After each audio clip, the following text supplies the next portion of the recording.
Thank you for joining us for another opportunity of fellowship with This Is My Story, testimonies that move the soul. But aside from Uncle Charles being a great preacher and a great administrator and a conference president and all that he was to so many people, I had a message on my screen, I'm sorry.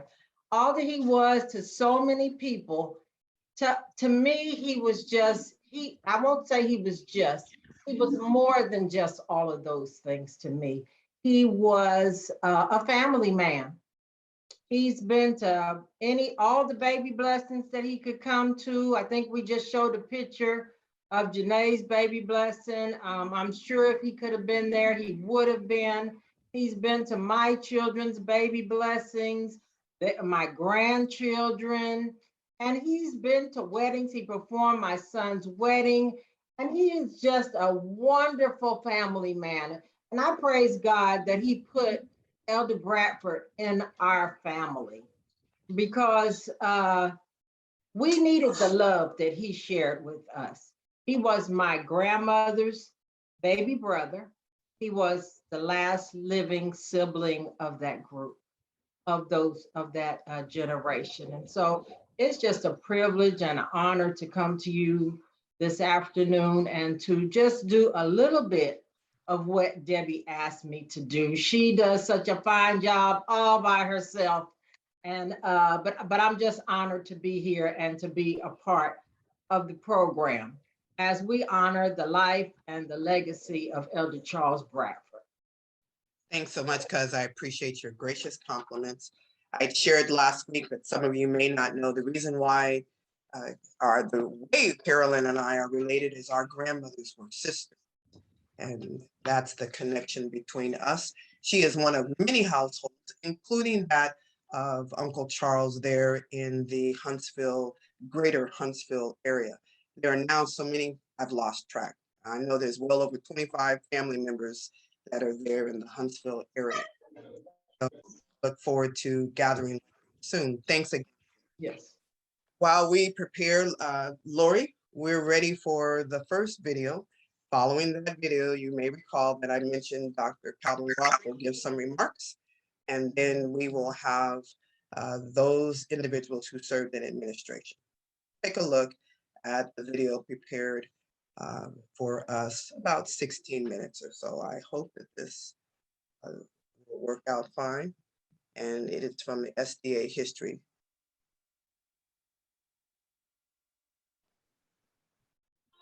On September 9, Elder Charles Bradford, known affectionately as Brad, passed to his rest. He was a giant of Adventism, certainly one of the church's most important figures of the 20th century. This is Black SDA history's memorial to him. Charles Edward Bradford was born in Washington, D.C. on July 12, 1925, to Etta and Robert Bradford.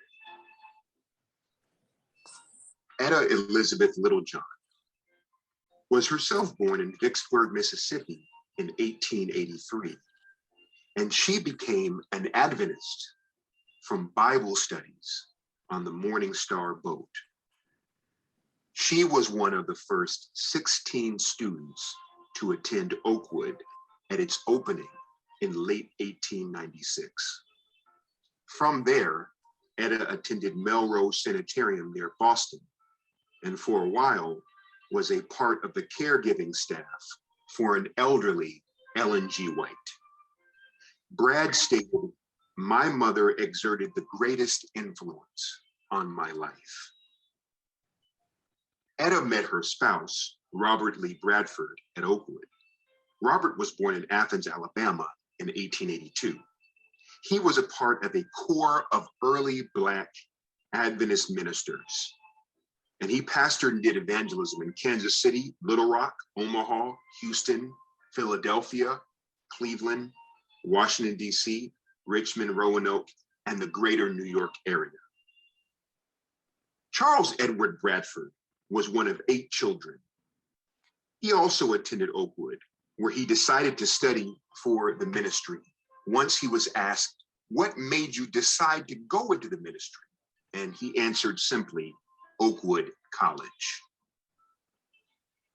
On May 23, 1948, Brad married Ethel McKenzie, who at the time was an administrative assistant for the South Atlantic Conference, a charter staff member for the conference when it began in 1946. Brad said of Ethel, quote, "She is the great joy of my life. I can't say enough about her."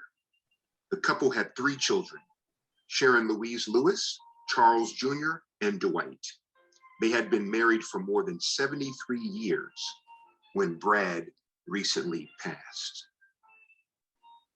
Bradford began pastoring in 1946 and for 15 years ministered in Monroe and Baton Rouge, Louisiana, St. Louis, and New York City. During this period, he began perfecting a folksy yet highly intellectual oratorical style that would become his trademark. His mentors in ministry were, from top left to right, W.S. Lee, W.W. Fordham, H.D. Singleton, bottom left, T.M. Rowe, E.E. Cleveland, and Gardner Taylor. And Brad cited as his main role model, G.E. Peters. Brad's favorite Bible character was Daniel, his favorite book, Revelation, and his favorite Bible text, Romans 8, 1 through 4. As a pastor evangelist, Brad had great success leading churches and winning souls. He was one of hundreds of ministers who made regional conferences not only viable, but exemplary in a time of considerable uncertainty about the fate of the separate conferences plan and really the fate of the world with the nuclear proliferation, wars, independence revolutions, and the civil rights movement. For Brad, the Seventh-day Adventist Church would always be about the local congregation, and that's where he kept his focus. The people who came together to worship, fellowship, and minister.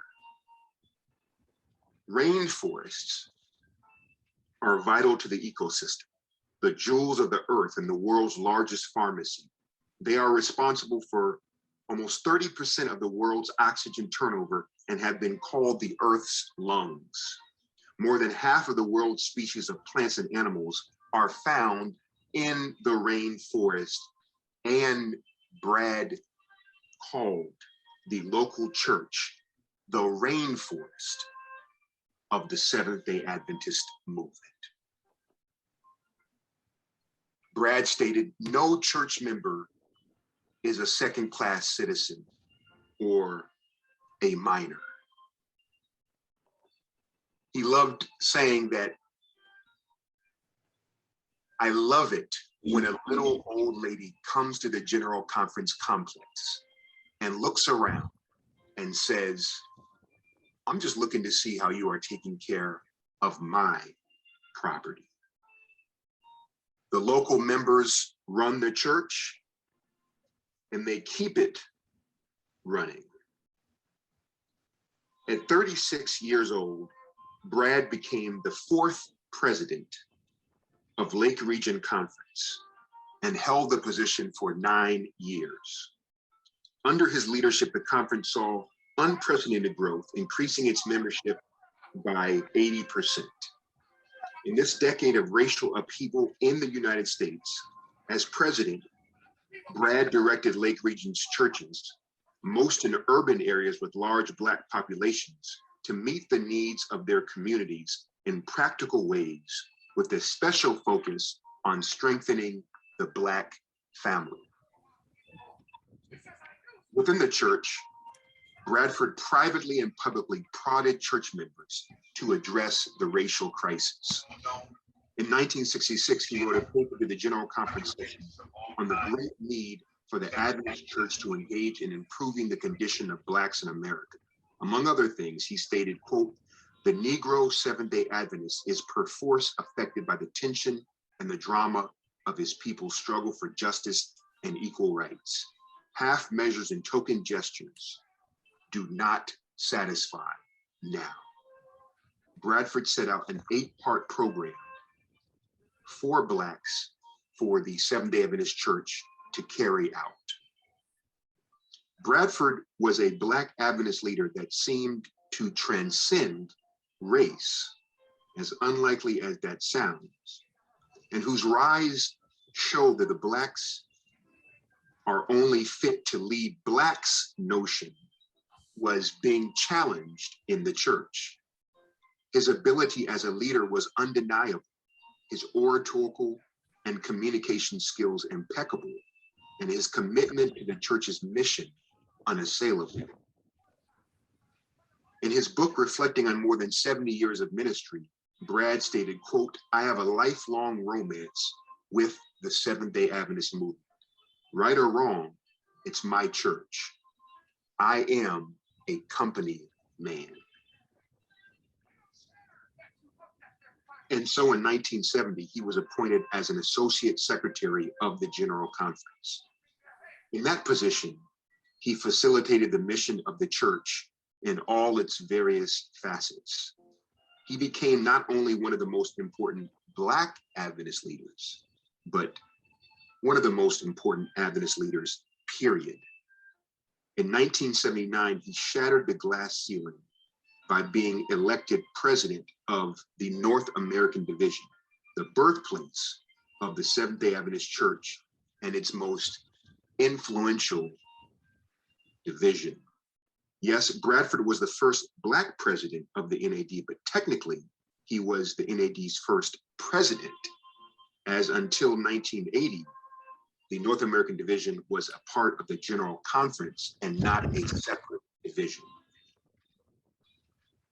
In his 11 years as NAD president, Bradford would lead the division into autonomy.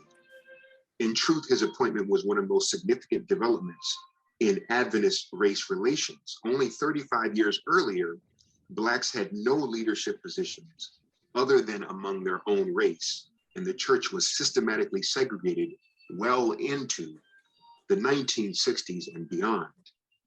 This may be the point when it can be argued that the church was finally making genuine attempts to be racially inclusive by putting a Black man into the most powerful position in the church after the GC president.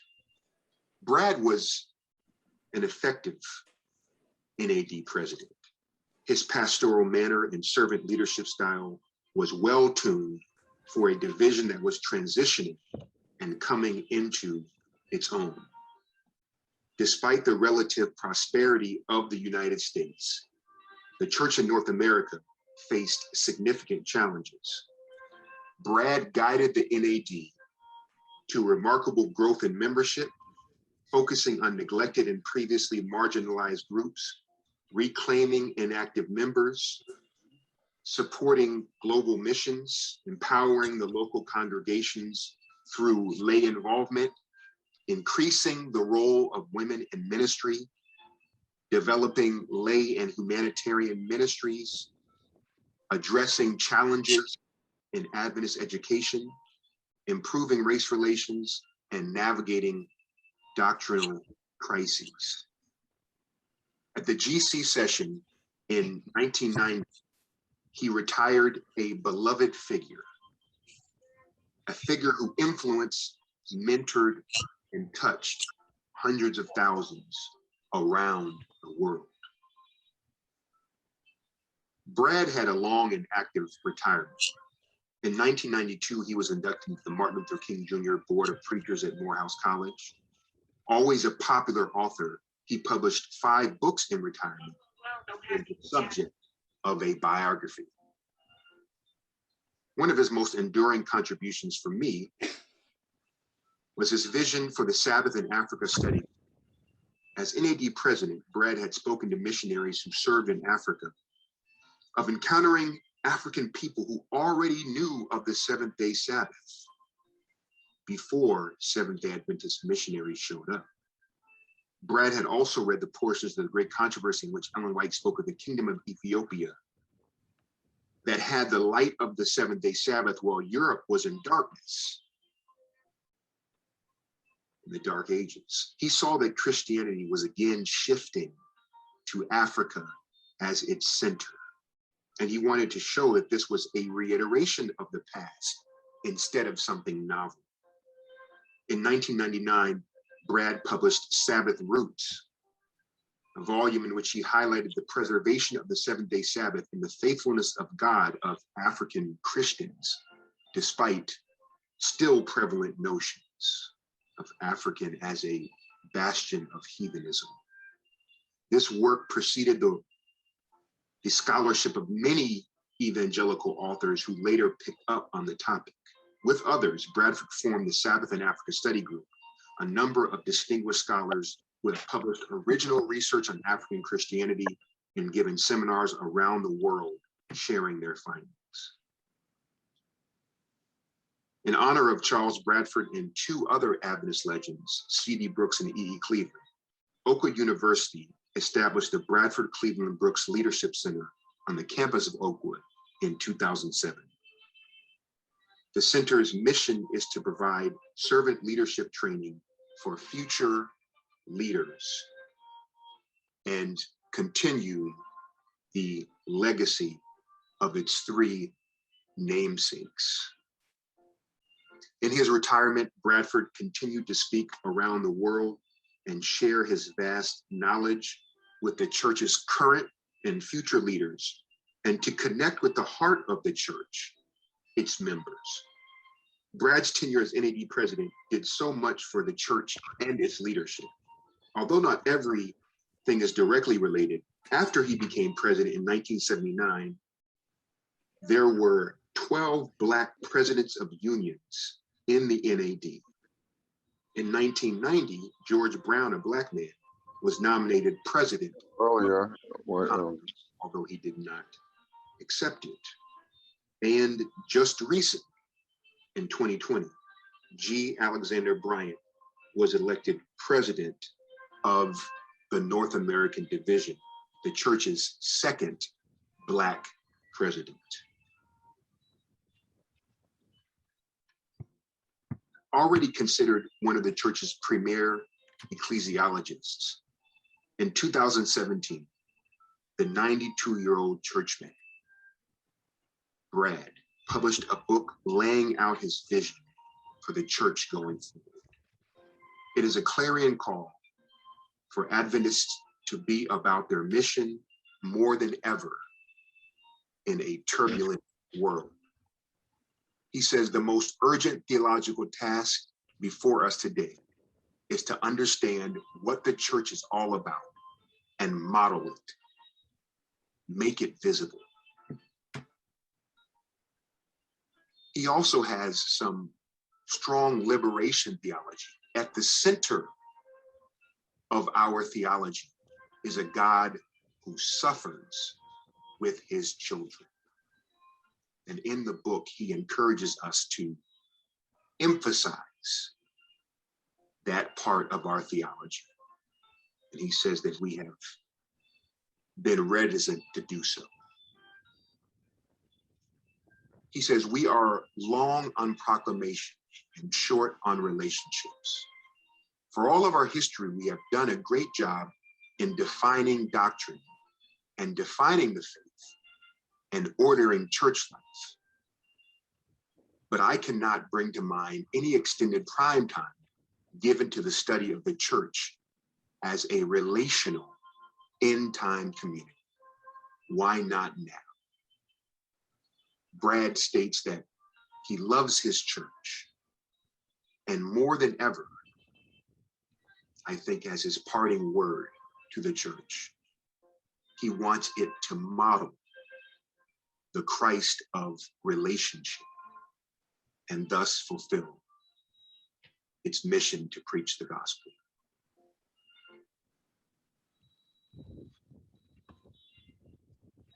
On September 9, Elder Charles Bradford, known affectionately as Brad, passed. Thank you so much, Lori. Appreciate you sharing that and jumping in. We appreciate that. And that was just a little snippet of some highlights of life that we just have the opportunity to share. And I think it should be mentioned that we are grateful to the group that put that together.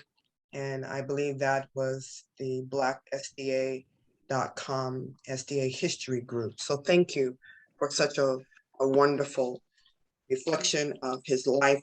Your time and efforts are greatly appreciated. It is indeed our privilege to have a number of men that we look up to, is it not, Carolyn? And I'm sorry, Debbie. I had to, I was muted. there you go, that's all right. You were going to take our next step with introducing Uncle Calvin. Okay.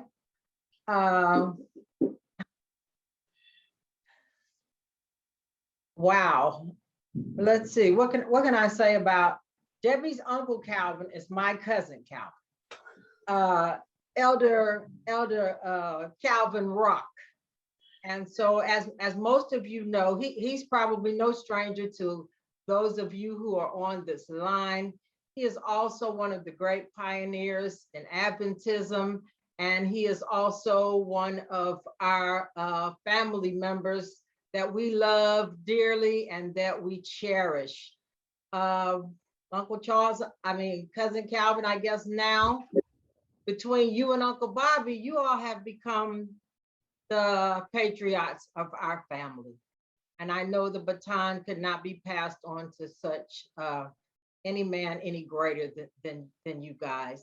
And so without further ado, without me going into a lot of details of his career, and of course, he's been the president at Oakwood, and he's been on the board at Loma Linda, and so many other great things that he has done. I would just like to present to you, because Elder Dr. Calvin Rock. Thank you, Carolyn, and thank you, Deborah.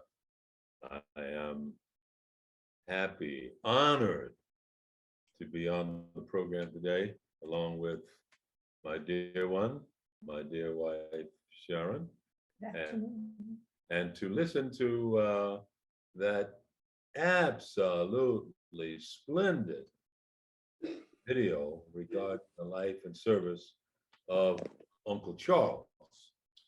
I didn't expect to be introduced and all that, but since you did, let me retort by saying I'm not a pioneer. Well, I guess I am a pioneer to you, Carolyn, and I may be a pioneer to others who are younger, because having reached the age of 91, whether you want to be you got to be a pioneer, I guess. Absolutely. So at age 91, I'll have to take it.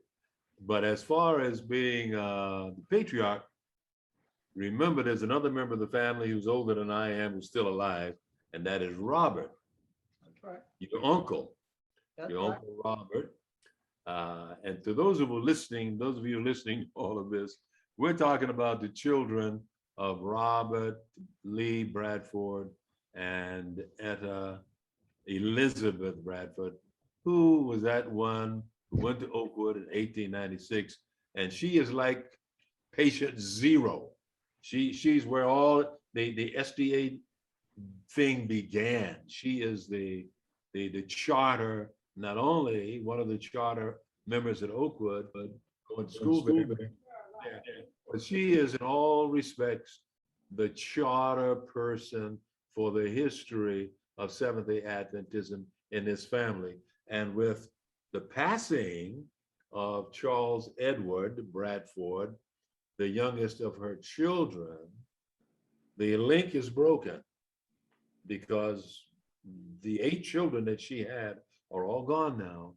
And those of us who are left, if we're going to go by category, have two of us in the 90s, both of us 91, but I demur and I take my place as number 2 in the patriarchal lineup because my cousin Robert is 6 months older than I am.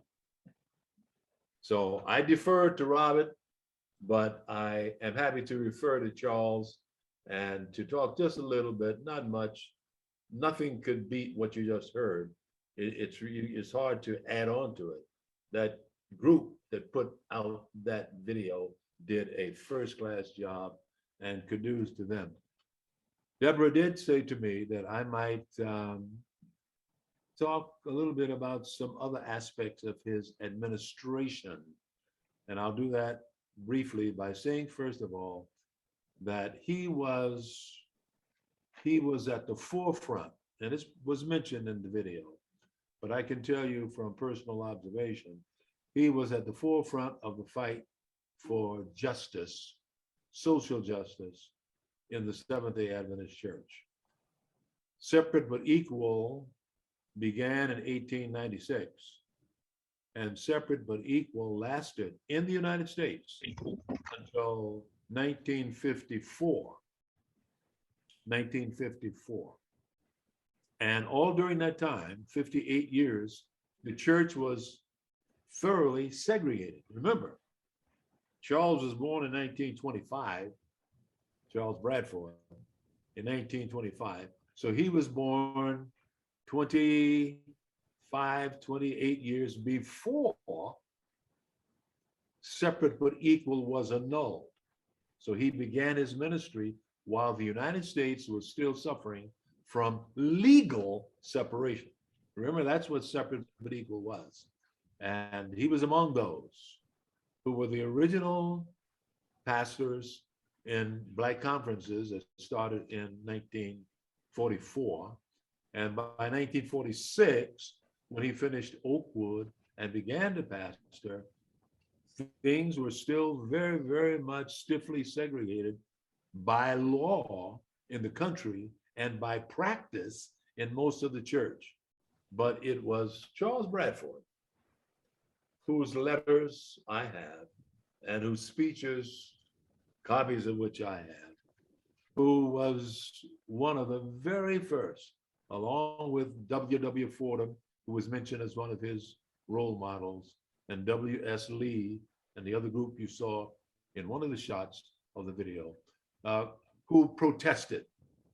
They protested when the nation was still legally separated, segregated, and when the church went along with that. White leadership felt it was necessary to do so, to keep the races separated, because if they didn't, the white members wouldn't join the church. So they insisted that for gospel expediency, is what they called it. Gospel expediency, Blacks could not go to the schools, join the churches, or be hired in the institutions. Gospel expediency. And in 1958, when the church said segregation is no longer the law, and the church should have said, we no longer segregate, they did not. But we owe it to Charles Bradford, who by that time had been out of college for 12 or so years, and it was growing some muscle in ministry to write letters to the president of the church and to express what was in that day a very forward view about what the church should do and how the church should function. The church finally spoke in 1961 and said, yes, we should love everybody, and fatherhood of man, fatherhood of God, and brotherhood of man should be our slogan. But that didn't open up the church. It was only in 1965, after all that time, that the church finally said, okay, open up the schools, everything will be desegregated. And the church finally caught up with the government.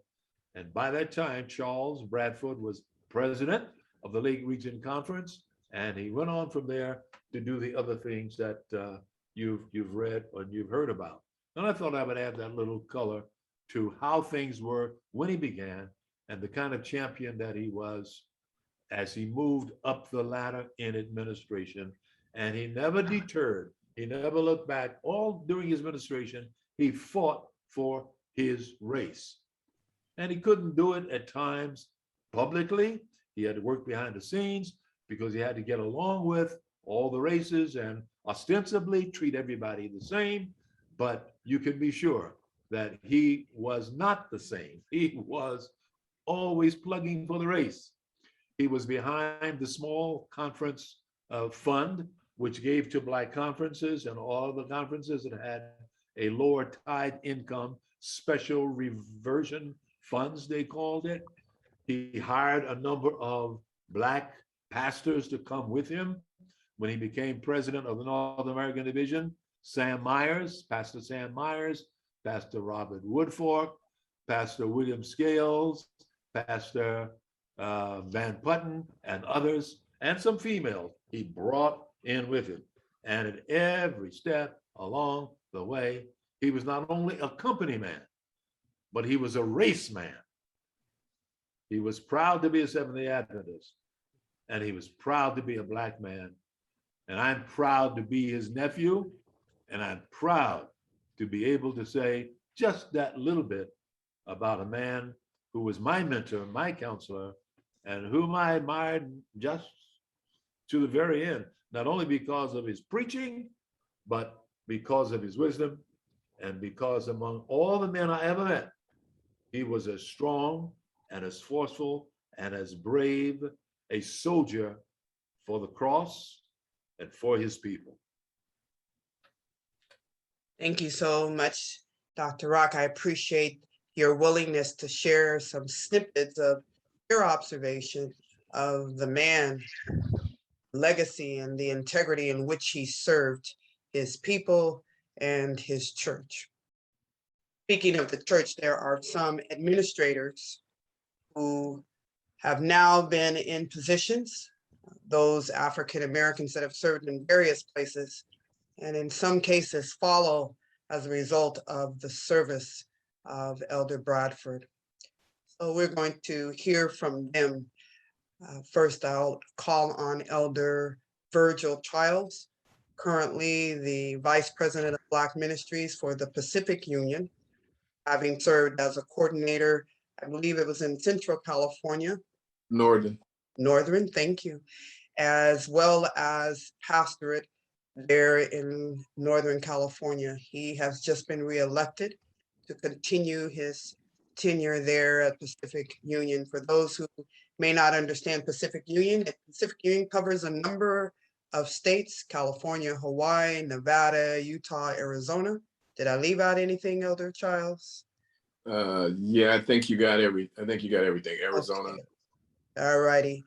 We appreciate him because he's not only mindful of the community, but he's mindful of the legacy in which he follows. And so we'll hear from Elder Childs. That will be followed by Dr. Rosa Banks, one of our previous administrators from the campus of Oakwood College, while they're serving under the administration of Dr. Calvin Rock, who would go on later to the General Conference and serve valiantly there. So we appreciate Dr. Banks and her willingness to speak and share some reflections.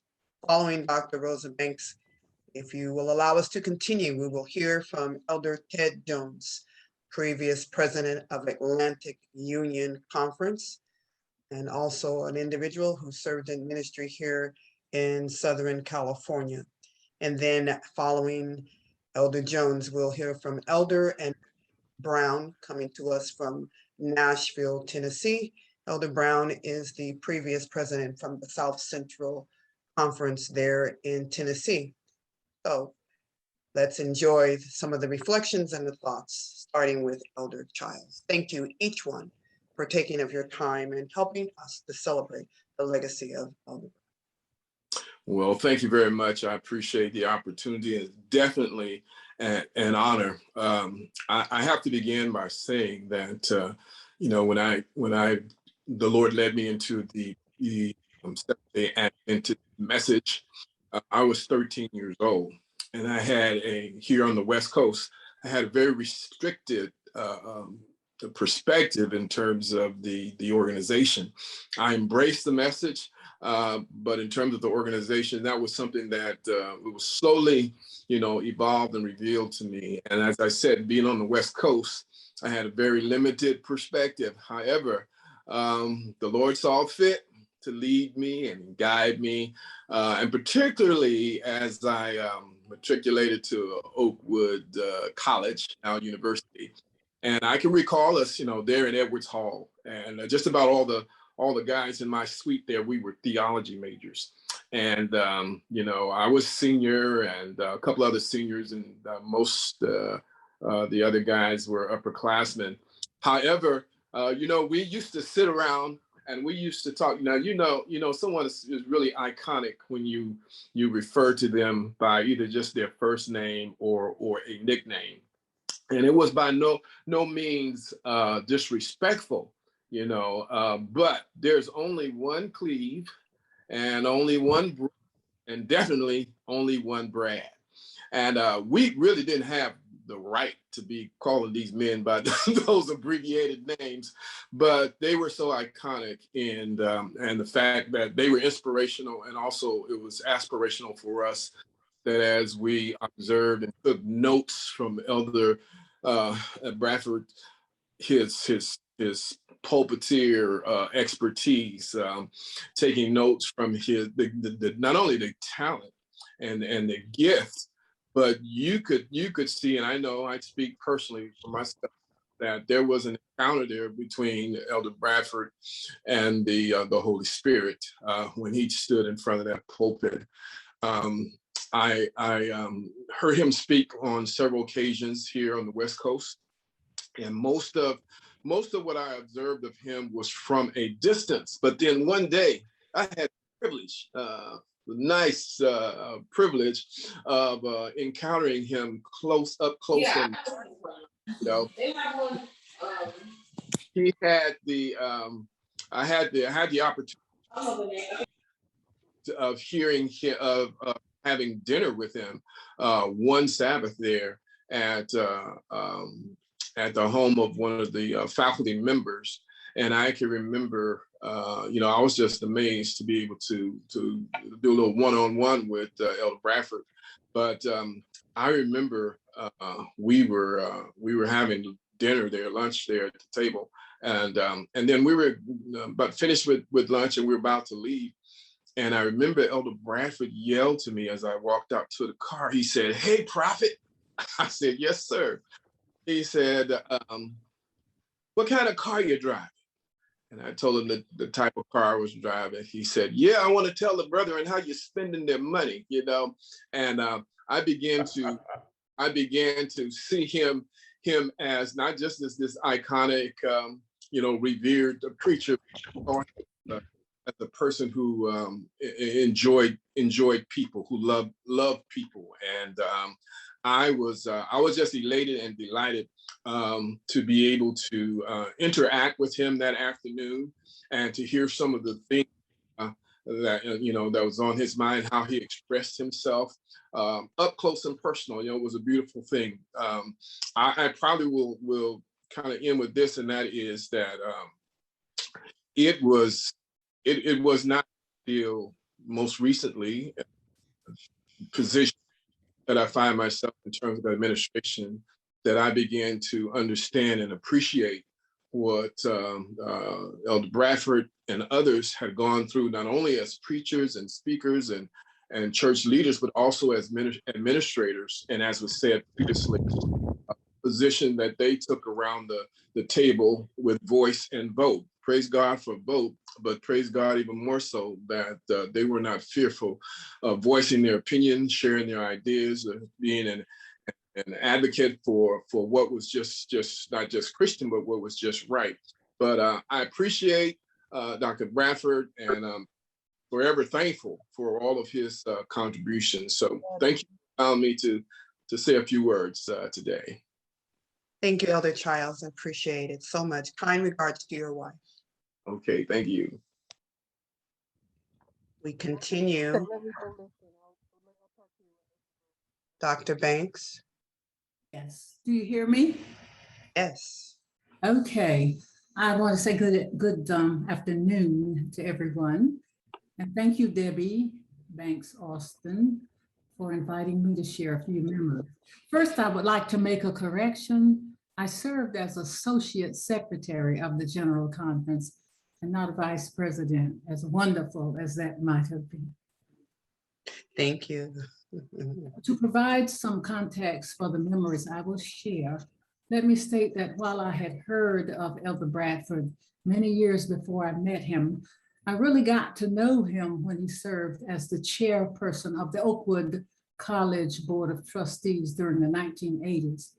At the time he was serving as the board chair, he was a general vice president of the General Conference, president of the North American Division, and Dr. Rock was the president of Oakwood College at the time. And as president, he served as secretary of the board. I know that she used to pastor in Florida. She said that last night. And also, as executive assistant to President Rock, I served as the recording secretary of the board, which meant that I recorded the minutes. Now, let me share briefly my first memory of Elder Bradford. It was on the occasion when he was at Oakwood for a board meeting, when there was something weighing very heavily on my mind that I wanted to talk to him about, because it had to do with the North American Division. It involved a position that was opening in the NAD, that of Director of the Office of Human Relations. And there was a push from within that office and around the division for me to be the successor to the present leader who was retiring, and that was Elder Banfield. I wanted to know how Elder Bradford felt about that and what his feelings were about women in leadership positions, that sort of thing. So I made an appointment to talk with him on that occasion. And now, needless to say, I was reluctant to engage in this kind of dialogue with a spiritual giant like that. I guess I must have felt like Moses did when he had to go before Pharaoh, in the sense that Pharaoh was a higher up. But somehow I did it, and the words actually came out of my mouth. When I asked him about his the possibility of a woman succeeding Elder Banfield and what he thought about women in leadership, he said to me, well, first of all, the Adventist Church, and then in the Adventist Church, he said, leaders do not get to name their successors. And after briefly explaining the processes of being elected and appointed in the church, incidentally, this left me feeling that women would never break the church's leadership glass ceiling.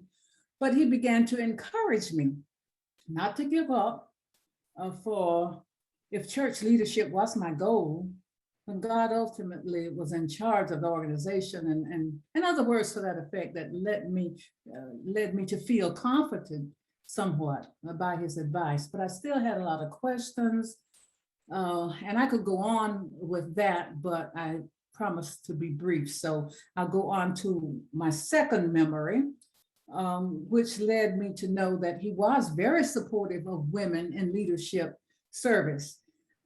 In October of 1988, Elder Bradford telephoned me while he was at annual council of the church held in Nairobi, Kenya, in East Africa. And he had called to share a vote of the church leadership that involved me personally. Now, he sounded very excited when he told me, your church has elected a woman to serve as director of the Office of Human Relations. Do you want to know who it is? And well, I knew that there was one other woman that was interested. So I stood there with my knees knocking, and he said, you, my sister. Now, what do you have to say about that? Well, I was in shock, of course. Then he gleefully shared some additional news that was even more shocking. He said, I don't know if you knew this, but the former leader of the Office of Human Relations had two roles. First, he was the department head of human relations, And he was also a general field secretary. And so I had to counsel with the GC president on that latter one. He could have easily removed it, but he said, give that one to her too. There's no need in keeping any part of that position away from a woman. And he seemed so excited about it. And both roles were first for women. And I knew that when he told me this, that he was very supportive of women holding leadership positions. And I also knew that if I accepted this role, if it came my way, that he would be a mentor and a friend. So when he asked me, well, do you accept the position or not? I gave him a hearty yes. Yes, I do accept the position. Now, the last point I want to make a last memory, and I have many memories, but I thought I'd dedicate my memories to women in leadership service, and that's why I'm talking about it from that perspective. I thought of him as a courageous and fearless leader, so that when I arrived at the General Conference and the North American Division, I noticed that Elder Bradford was facing a myriad of challenges, including race relations, gender relations, you name it. Now, it wasn't the first time that I had been there, because for the 5 years prior, I was on the Human Relations Advisory and made 3 visits a year to the North American Division. So I had met him in his office and we'd talked about issues before. Although since he was the first African-American president, meant that there were other types of challenges too. You know, change does not always come easy, but he stood tall. We were all proud of him, and we kept him in our daily prayers because we knew that he needed our prayers. Now, I will never forget, though, the Friday, very shortly after I had come to the division, that he called me into his office and he said, I need you to develop a policy on affirmative action, and I need that policy right away. Can you have it ready by Monday morning? Now, I must confess that I have never worked so hard on a weekend before in all of my life. But on Monday morning, I had the policy on his desk. It contained many parts. It was, similar to what an affirmative action policy in this nation would look like. And he used it and other tools that the office and other places had developed to push equal opportunity for all people groups who became members of the Seventh-day Adventist Church. Elder Bradford had a saying that he would always repeat in the division headquarters and wherever else we were having meetings. The church is for ministry. Every member is a minister. And there were so many other memories, but the last one I want to share is under the banner of fearless and courageous leadership. It took place just prior to the General Conference session in Indianapolis in 1990. There were a number of hot button issues in the church at the time, and the future of women's ministries is one of them. For 10 years, we had addressed women's ministries in the North American Division rather steadily with the Women's Commission, and the General Conference had its members or its committees too. And both were preparing for the session, and of course, the GC session and the North American Division year-end meeting. Now, Elder Bradford once again called me to his office where he was in the midst of forming the agenda for the year-end meeting. And this was in 1990. And after he went over a few items that particularly related to women's issues, he asked me the question, and this question was similar to what the Jewish leaders in Acts chapter 4 must have asked, or what they asked each other after they had questioned Peter and John, who had healed a man who was lame, and they had left the room after Peter's long discourse. And they said, what shall we do with these men? Well, the question Elder Bradford asked me is, what shall we do with these women, in the sense of what are we going to do with women's committees now? Well, we've met all these years, and what are we going to do? Well, I won't go into the detail as to what else we discussed, but I will say that he ended up putting the organization of a North American Division Women's Ministries Office on the agenda, and it was voted at the year-end meeting. Needless to say, Women's Ministries in the North American Division was born. The GC followed with their vote, and one by one, all of the other divisions also voted Women's Ministries Department. Now, in closing, yes? Oh, I'm sorry. In closing, I've always appreciated the ministry of Elder Bradford.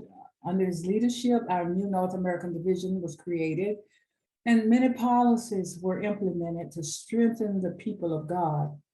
He will always be remembered as a man of great stature, a spiritual giant. And I certainly felt privileged to have known him, and I felt enriched as a result of working under his leadership on the occasions that I've just mentioned, as well as many others. And I want to thank you, Deborah, for having me share just a few of my memories. Thank you so much, Dr. Banks. I have been many times thought to be the daughter of Dr. Banks. And while she claims me, and I actually used to work in her office there on the campus of Oakwood College, we are in fact not related by blood, but she certainly has embraced me as one of her own. And I thank you so much for bonding. One of my own. That's right. So thank you, Dr. Banks. I appreciate you. Love you dearly. We continue now with Elder Ted Jones.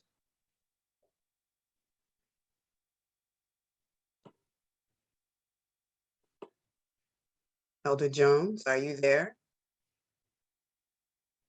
He may have stepped away from his screen. Oh, there you are, Elder Jones. We continue with you if you would, please. You may want to unmute. Elder Jones. Now, Oh, there you go. can you hear me now? I certainly can. Thank you. All right.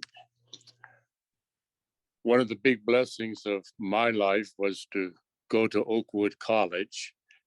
And in 1952, after my freshman year at Oakwood, I worked as a tent master for a young preacher named Calvin Rock. And of course, I knew the relationship between Calvin and Elder Bradford. I worked there as a tent master and minister of music. And at that time, I had no knowledge about the literature evangelist called Old Man Bradford, who sold a set of books to my great grandmother in Missouri, whose name was Anna Raddick. So after our tent meeting in Augusta was finished, we went back to Oakwood and spent some time talking with Elder Bradford. And as I was relating the story of how I got into the Adventist church, Brad started smiling. He said, "That old man Bradford that your great grandmother called him, was my relative. And he sold my great grandmother a set of books, Great Controversy, Desire of Ages, and The Sanctified Life." And I wish that Calvin and I had been aware of that while we were working those 3 months together in Augusta. But nevertheless, I found in Charles Bradford not only a friend, but a counselor. After getting into ministry back in 1963, the brethren from the Far Eastern Division decided that they were going to respond to some of the darker folk from Indonesia who were crying for a Black worker family to come to Indonesia to serve. And somehow somebody picked up my name, and Brad was one of those who encouraged me to go. And we discovered that in Indonesia, they had many tribes that were very Negroid. And so I was at home with several of those island groups, but Indonesians in general treated us lovingly, kindly, cooperatively. My position was to be the union ministerial director as well as the union evangelist. And I got encouragement from Elder Bradford about preaching, holding campaigns, training preachers. And later when we came back, spent some time in the conference office, went back to overseas with a call to be the chairman of theology at Bugema Adventist College in Kampala, Uganda. They had just sent Bob Carter out of the country, expelled him. And then here came the call to us. What should we do? Great counselor, Elder Bradford, man, when the door is open, take it. Walk through it. The Lord will bless you. So we went and served. And I am just thankful, will be thankful till the Lord comes and beyond for the ministry, the counsel, the encouragement that Elder Bradford gave to me as a worker in God's cause. He was a man of prayer, a man of God, a fearless preacher.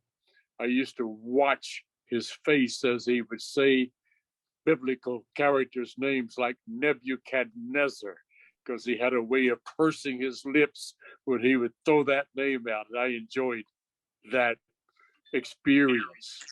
He will be missed. We are thankful that he touched our ministry. Thank you so much, Elder Jones, for such kind words, as well as your commitment to ministry and your willingness to share this afternoon. Kind regards to your wife. Thank you very much. And now we continue with more remarks and reflections. First coming to us, Elder Jones. You may recall that I mentioned he is the former president of South Central Conference, that's under Regional Ministries, but also the former union president of Ethiopia Union and Mission in Ethiopia. Thank you for assisting me with that information. His dear wife, who will join him. You may recall having heard recently that she was commissioned there in South Central Conference. She is the Caring Ministries, perhaps I should say that differently. Let me read exactly what she says. She's endorsed as a chaplain of the North American Division of Seventh-day Adventists and commissioned in 2019. Currently pastor of Congregational Care is what I should say. Congregational Care, that is at the Seventh-day Adventist Church there in Nashville, the Riverside Seventh-day Adventist Church. They come to us together as husband and wife, both committed to ministry within the Seventh-day Adventist Church. Thank you, Elder and Mrs. Brown.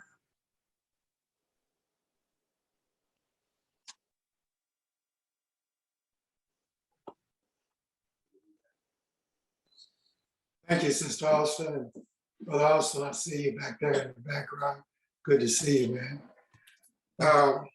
In 1964, or actually 1963, I was discharged from the United States Navy.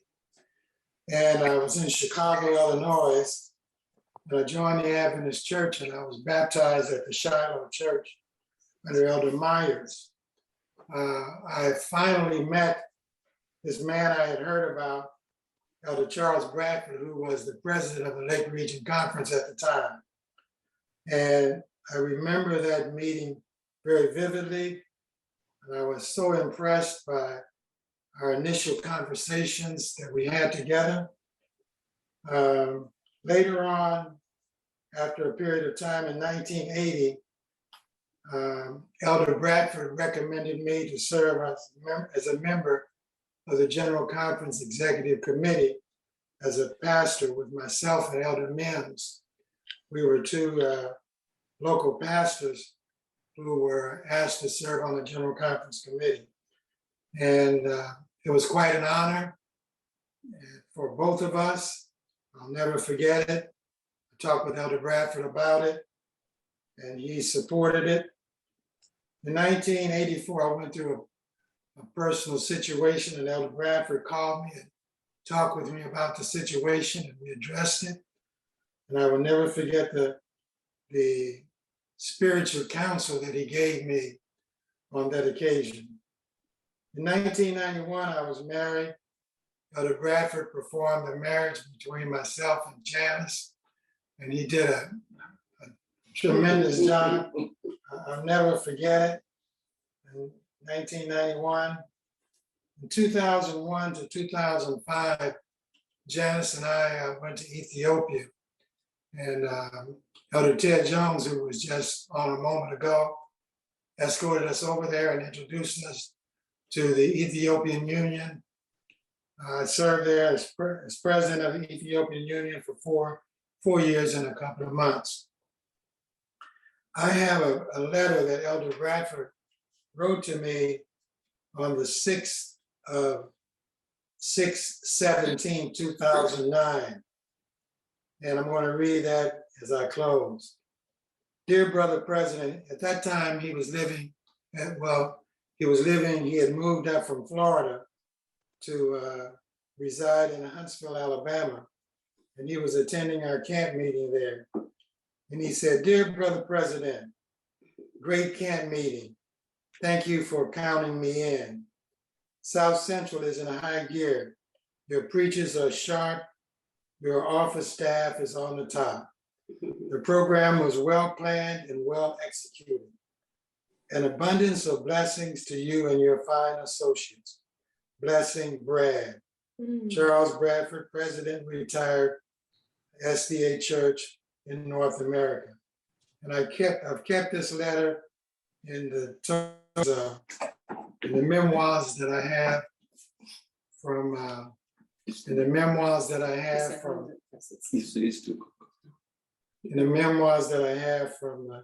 serving at the South Central Conference. I asked my wife to make a few comments at this time, as she does so graciously on many, many occasions. Thank you.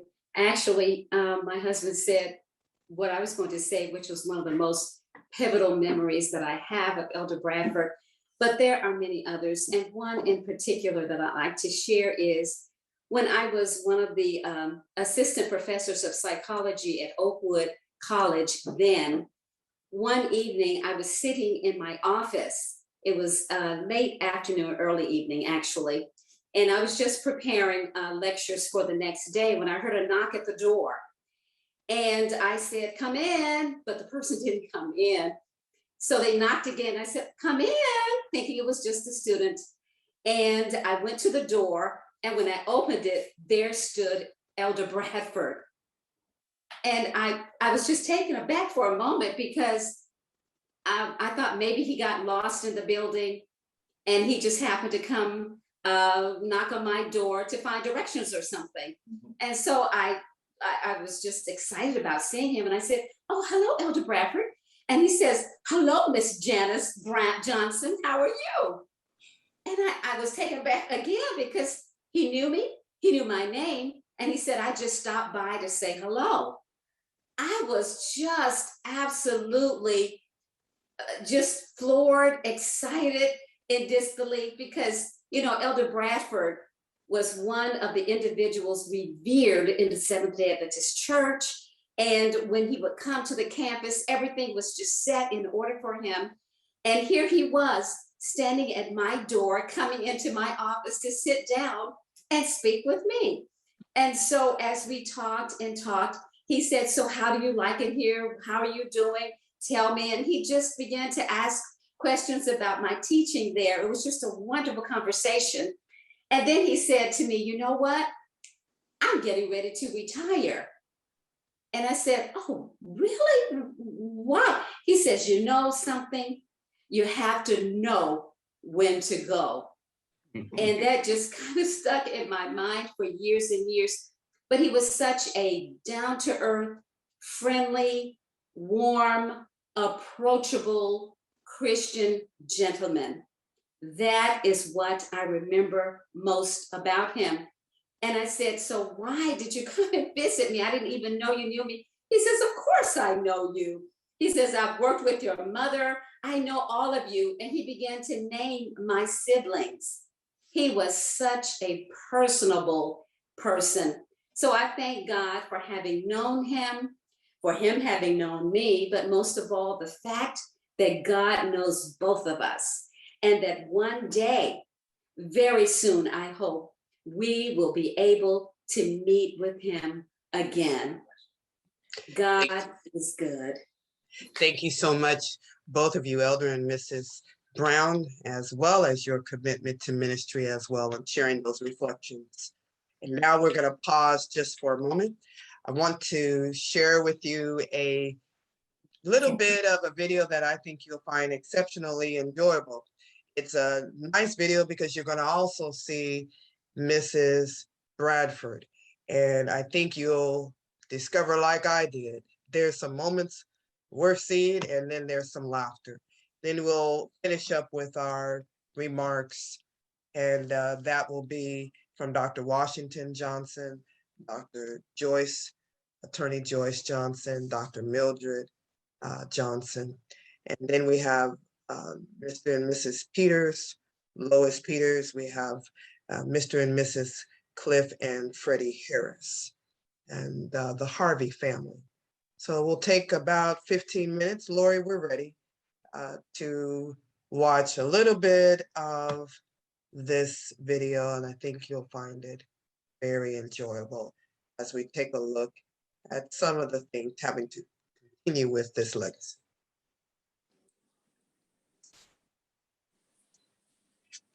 Lori, we gotta get welcome to listen in to our conversation.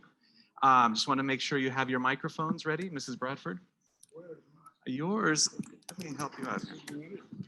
Oh, there you go. I want to say a little word first. Okay, and you can say a word because I noticed that your name is in the program today, and that's a good thing. Go ahead. Yeah. Well, here I am in the division. You're not the Allegheny Conference, the Columbia Union. You're the division. Act like a division. When Napoleon had trouble with his horse, one of the little private boys caught the horse, saved Napoleon's life, and Napoleon said, "Thank you, General." He said, "General?" "Yes." And then he jumped up and said, "You all do like I'm the general." And the Lord said, "You're the division." You gotta be a division. And you're a division of the General Conference. So you are the General Conference in this place. And I respect you. I work under you. I'm willing to do whatever you ask me to, if the Lord allows. And here we are. So we are a division. I'm feeling good. I'm in a division. And the Lord is one who works through his church. You got to believe it. He put you in charge of it. He told you, you are my people. You are my church. And he has put this world in charge of his church. You may be the smallest. Now, don't get the big head. You're only 7% of the world division. But you're the big 7%. You're big 7. You're the big 7. And so go on and act like a division. And remember, I'm going to quit now. I know he's getting a little, yeah, he's the chair. The president of the division will say, "Why didn't you handle that?" But anyway,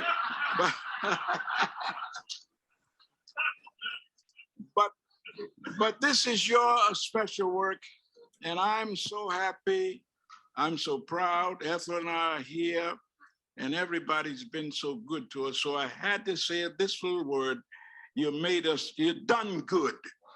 You made us feel proud of you.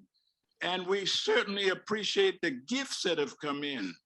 I even got a sweater. And it seems like I need it.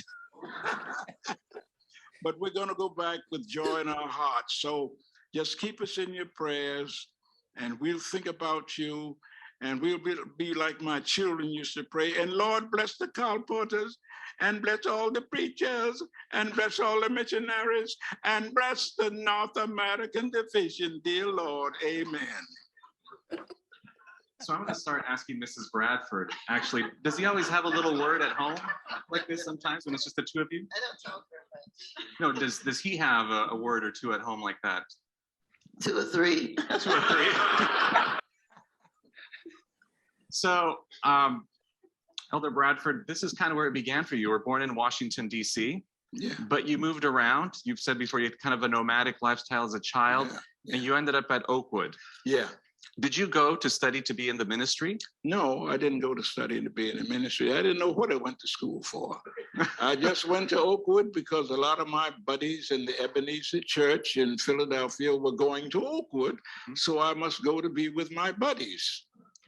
And the Lord has his time. His timetable is not ours, but he had a timetable for me. He had mercy on me. I didn't really recognize what I was going into, but it all began to open up, little by little. Was there anything specific that kind of helped you make that Well, decision? in those days, Oakwood had a ministerial seminar. They met every Friday night, and most everyone there was, a man there was in the ministerial department. And so I got inspired by that, and fellows who I saw, my buddies being called by God. And then little by little, it came to me. I can't say that the angel Gabriel came one night and all that business has been given to me. I don't have that gift, but it came on me. And so finally I said, they were all saying, I'm going to get into the work. And so I repeated it then, I'm going to get into the work. Okay. And then they got me into the work. And I stayed in the work till didn't pay me anymore. But here yesterday, I saw the sustentation department. I said, I'm still in the work. That's right. So, and I also read that you considered medicine at one point. You might have been a doctor? We had a doctor in Philadelphia, Dr. Kimbrough, Grace Kimbrough. Mm-hmm. She took her medicine under the American Medical College in Battle Creek before there was a Loma Linda. She was an outstanding woman. A great woman. She wanted me to be a doctor, and she would have helped with the tuition and all the rest of that, but I would have been under her tutelage for the rest of my life. And so I chose to be under the Lord's tutelage. Mrs. Bradford, where did the two of you meet? Did you meet at school? At Oakwood College. And what did you think when you met this young man? Well, the first thing most of us girls said, we'll never marry any of those ministerial students. So it was really in my second year there that he would come and sit at my table for lunchtime, and things just went from there. He left and went to Southwest Region Conference, and I went to South Atlantic as the secretary to the president, the first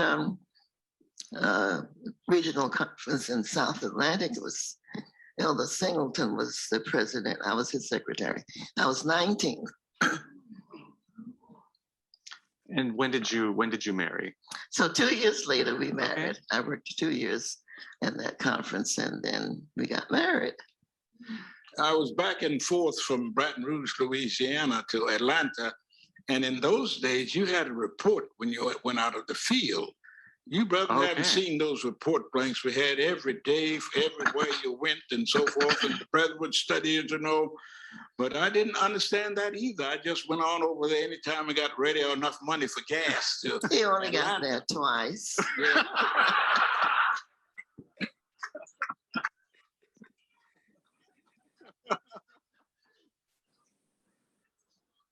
It was sounding impressive, but it was twice? It was twice. Okay. But it still worked out. Worked out. Okay. Yeah. Must have been charming enough. Sure. Oh, yeah. Yes. I was after her. It took me 2 years. Took me 2 years. 2 years. I had to be by myself for 2 years. How did you manage? I couldn't cook breakfast. Somebody had to fix lunch and all that for 2 years, but we settled that. May 28. 23. Okay.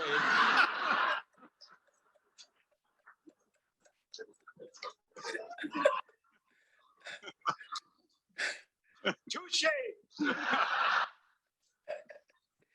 Because we're looking for May 23 next year, and it'll be 70 years of marriage. Wow.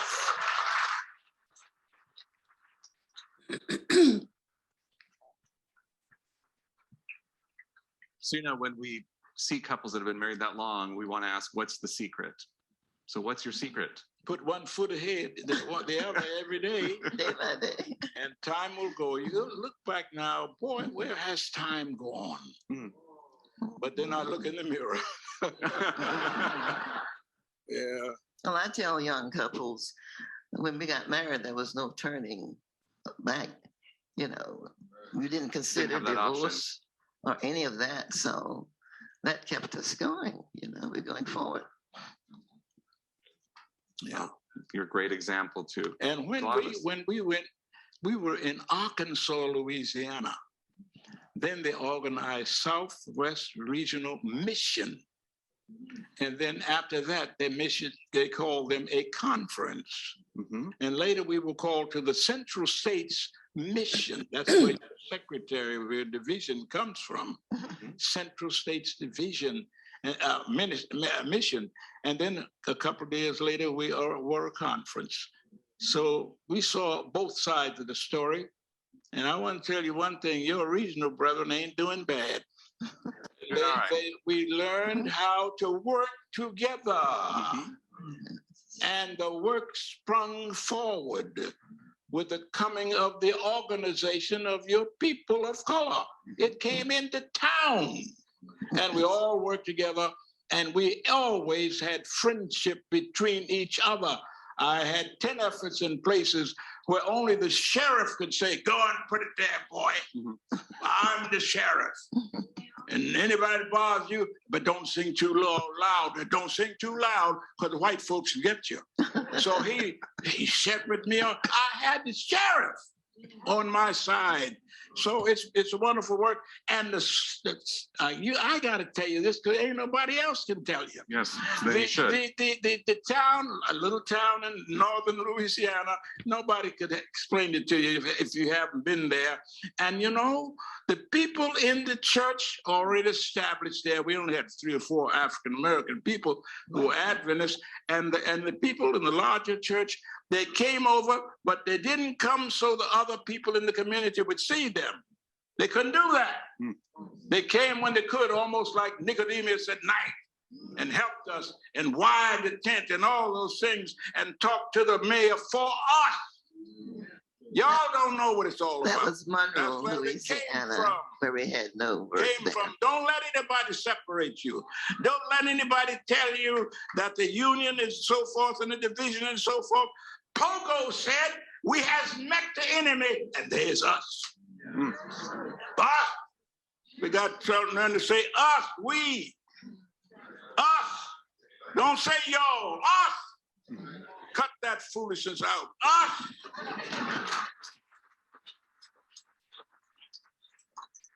So, Elder Bradford, I want to add, while we're on this topic, you have been someone that the church has often sought out when there's issues of race and having to deal with this. Yeah. So there are a lot of young people, both in our church and out of our church, that I've talked to that these days are scared. Yeah. They're afraid, they're angry, because there seems to be a growing sense of fear and hate in this country, and frankly in the church. What advice would you give to them? Because I read about a time when you were a young boy where you were bullied in Newmarket, New York. I don't know if you remember that. And you went to your mother, New Rochelle, and you went to your mother for advice, and she gave you some pretty good advice. Yeah. Can you tell us that story and maybe apply it to the young people today? Well, my mother told me when I was in school with all Caucasian except 2 or 3 of us. And every now and then, certainly, you have people that are going to call you this, call you that. That never bothers me anymore. And when I seem to be a little browbeaten, Mama, your mama knows what's happening. She can look at you and say, boy, is something wrong? I told her, I poured it out. She said, listen, your daddy is black. He's a good man. And in the old days of that expression, he never raised his hand to me. He gives you an example of what it means to be a man. And you go back and tell those people that said those things, yes, I'm black and my daddy's black. And he's a good man. And I've been telling them that ever since. And now daddy's gone. I look at myself and say, by the grace of God, I'm a good man. I'm a man, a man, a man. Civil rights didn't make me a man. God gave it to me.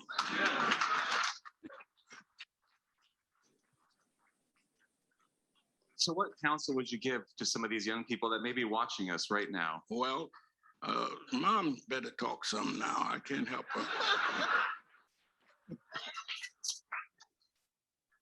He didn't mention to say that his grandfather was a Seventh-day Adventist minister and his father a Seventh-day Adventist minister.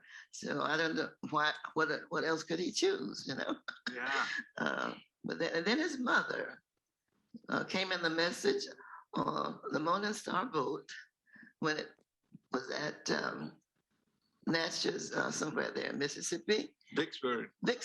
And she heard the message from that boat, and she and her folks joined, and they sent her to Oakwood. She was about 14, and she was one of the first 16 students at Oakwood College back in the days. And I never met her. While we were at Oakwood in 1945, she passed, and but they say she was a great, great lady. So I want to be that. I wanted to be that. Oh, that's great. And how did you, as you got married, young couple, you went back and forth between pastoring in churches and being an administrator in conferences. So you're building up your ministry. How did you two work together, your dynamic as a young couple, to kind of weather through that? I say to all these ministerial wives, you have to follow the man. I was a secretary. That's what I was, before I married him. And at various places, I worked at Southern University, I worked at Federal Housing Administration, and then for the conferences. But whatever he needed to do, I was there. So we moved many places. We stayed in homes with people all over. And we went as far as Bermuda. My mother kept my children while we went to Bermuda. Sharon was just entering school. Mm-hmm. She put her in school, and she kept Charles and Dwight, who were little, so that we could go around. And then we went to Bermuda. My kids were there in Florida. So it's that type of thing, It's all for the work. It's been a blessed ride for me, if you want to say. Especially when he became president of the North American Division. I got to travel over the world. But what I want to say to the ladies, I was able to convene the ministers' wives at our year-end meetings. And it was a joy and a privilege. I got to see that because of Kay Dower. She was one of my people that I looked up to. And then all over the world, I began to meet with the division presidents' wives. And we had some great times together, all various places over the world. And it's just been a real blessed experience for me. And to thank you all, because you're the folks who allowed us to do that. That's right. Thank them. Thank you. Elder Bradford, when you were a young man and you were at Oakwood and you decided to enter the ministry, did you envision that you would be the North American Division president one day? I read that question that you have here already. I'm ready for it. Now you know his secret. I didn't have a clue. I didn't have the spirit of prophecy to look into the future. I just went one step at a time. And let me tell you, brethren and sisters, everything is contained in the egg of the small little church. Oh boy. That's where you came from. And that's where you get your salary from. Come on now. The little church. Love those people, respect them, learn how to talk to them. I came out of Louisiana, but I can talk Louisiana to them. Be one of them. And our Lord said, when he came here, he said, you know what? I ain't got nowhere to sleep tonight. Went to the little people. He ate in their homes, walked in their streets, preached to them, worshiped in the synagogue with them, and died on the cross with them and for them. Little people. Don't get so big you can't talk to the little people. So, Mrs. Bradford, I heard you say something that my wife always says sometimes. You said, oh boy, under your breath when he started. Have you heard that before? Well, his, how shall I say, thing now is the local church. And I've been hearing it every day for about 2 or 3 years.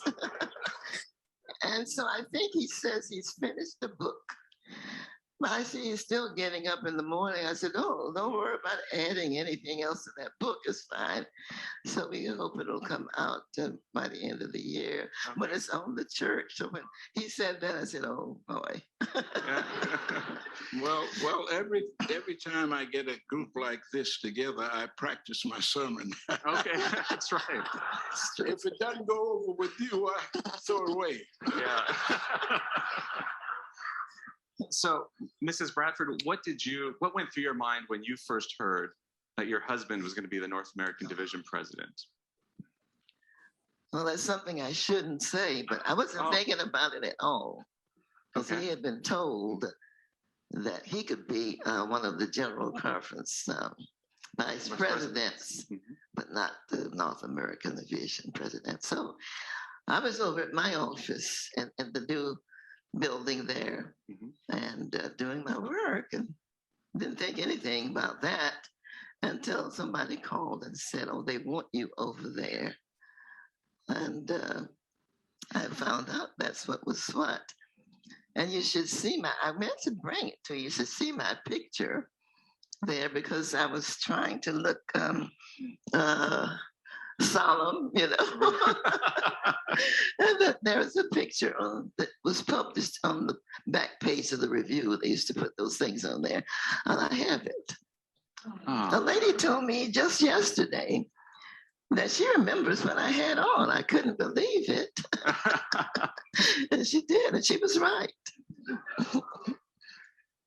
Elder Bradford, what was it like in those early days starting? So you have your own administrative team now, you have a new division. Were there any challenges? We lived on challenges. And we had to walk softly. You know, way back when they had MV say, walk softly in the sanctuary. We had to do it. We couldn't come in saying, now I'm here. No, and we didn't have any trouble with the brethren. Some of them worried about it. Others one made little remarks, but who cares about that? When you are established in God, you are his spiritual child with given a commission. If the Lord is for us, who can be against us? So I have to take that. I can't take umbrage at every little snide remark that some little ignorant so-and-so makes. Pay no attention. But if he calls you out, he's ignorant, he doesn't know. Lord help him, wake him up one day. Go on with your work. Let nothing separate you from your work. God put you there to do that work. And you can't stop to argue with somebody at the fish market. You got to go on with your work. And don't carry those things in your heart. Don't let anything keep you away from your God. I walk with him, talk to him. Can't do anything else. That's all. And then I thank God I'm just saying this now, Brother Jackson, our president. I'm saying this a little bit. We can't get mad with anybody, can we? Come on now. You can't get mad. When you're jumping, if you're getting angry with the brethren, they are controlling you. God put you in control. And I love every one of you. I get mad with you sometimes, but I still love you. That's true, because I call him a company man. Yeah, Let's talk to us about that, because he often refers to himself, and you refer to him as a company man. Yes, because he loves this church, you know. Now, I'm a little fiery, a little feisty sometimes. I got to convert her. He brings me back down, you know.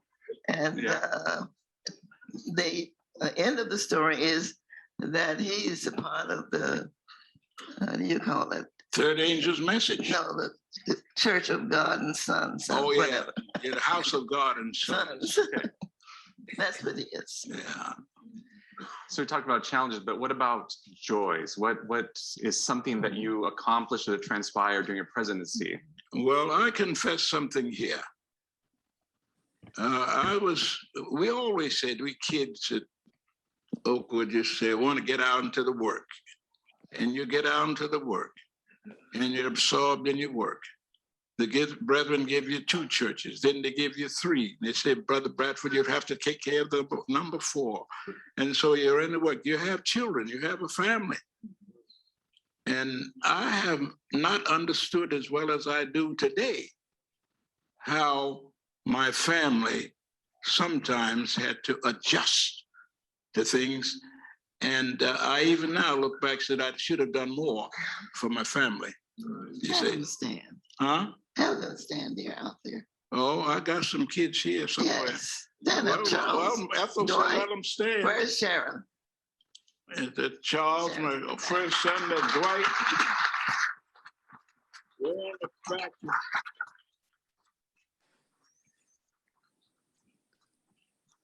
I call them great little troopers, because whatever they needed to do, they did it. They were right there. Great support. Well, I had to, later in my work, I had to travel. I travel all the time. You have 3, 4 churches, you got to travel. But when I went to Washington, I had to go with the brethren. I was one of the brethren. I had to stay where they put me. You know our steps that we take. We have the general sessions, and then the unions, and then on out to the world field. And you're away for quite a while. Sometimes they assign you, Brother Bradford, you're going to the such and such a division. I want you to visit all those people, tell them what we said, you know, and so forth and so on. And you have to stay a little while. You can't go there and come back tomorrow. And so you left your family. And I left them usually in early, after all the big meetings, you guys meet and so forth, then it comes to us. And I had to go out with the brethren where they sent me. And it was usually in the winter. We had to swing for the winter. And so we started at Andrews University, and we go to the Pacific Press and all the Southern Press and so forth and so on, this division and away. And then sometimes you're overseas. And I found out later, that brings tears to my eyes. I found out later that I was gone. And here's my wife and the kids, they got to get over in such and such a place in the snow, in the ice, whatever. Snow. You see, and the old man is not there. The car wouldn't run. He's out in California at Loma Linda. Oh, enjoying it. That's right. That's awful, isn't it? That's awful. Here I'm in Loma. How y'all doing there back home? Well, it snowed, Daddy. Well, what happened? Oh, well, take care, boys. All right, I'll be home later. That's right. Yeah, it's not really even, but the Lord gives them grace. However, you recognize it as you get a little bit older, you know. And there she was at one time in Chicago. It's so cold, they had to get up and start the engines off at 12. So could get up in the morning, and one day it broke down, the car broke down, and the kids had to go to the house and say, Mister, can we help you? Can you help us to get our car started? And Dad is in Loma Linda. with the brethren, you know. Well, that's you think about that. And the Lord understands. He understands. So let me ask Mrs. Bradford, as you look back now at your husband's presidency of the North American Division, though he was president, I think you're a team. You're an integral part of that. Is there, and I don't think he's going to brag about himself, but is there something that you are proud of that he accomplished during his presidency? Oh my goodness, there are so many things. But I do, as I said to you before, he was a company man. He was a leader working for God. And that was a wonderful experience. And I'm proud to say that my daughter is a minister's wife. And I think she got it from the family. And I was just proud of him, the way and that's another thing, as I said, I was feisty, but he was always just, calming presence. Calming presence, and it was a joy. Mm-hmm. So Elder Bradford, you retired, finished, and then, and we talked about this a little bit yesterday, but the first time I heard you speak in person was in 1995 in Utrecht, the General Conference. And all I was told is, this is the North American Division president. He retired. He's come out of retirement. He's come here, and he's going to address the delegates there. Why did you decide to do that? Well, how it came about, we can say today, the North American Division wanted to establish its position on women in the church, namely ordination and so forth.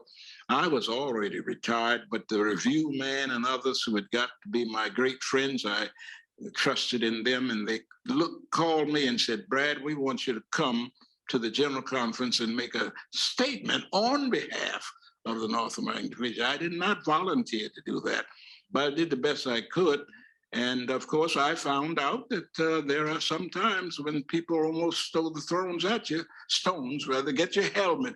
When you go into those situations, brother, you're going to meet them. You know that. Just put your helmet on. The helmet of salvation. Put it on and go and meet the foe. Stand like the brave with your face to the foe. That was the hymn. He used to say, bad thing about it today, the people don't know the hymns, the hymns, the hymns. We sing those hymns. These little gospel ditties you sing today. We want the hymns. We want the hymns. Yeah.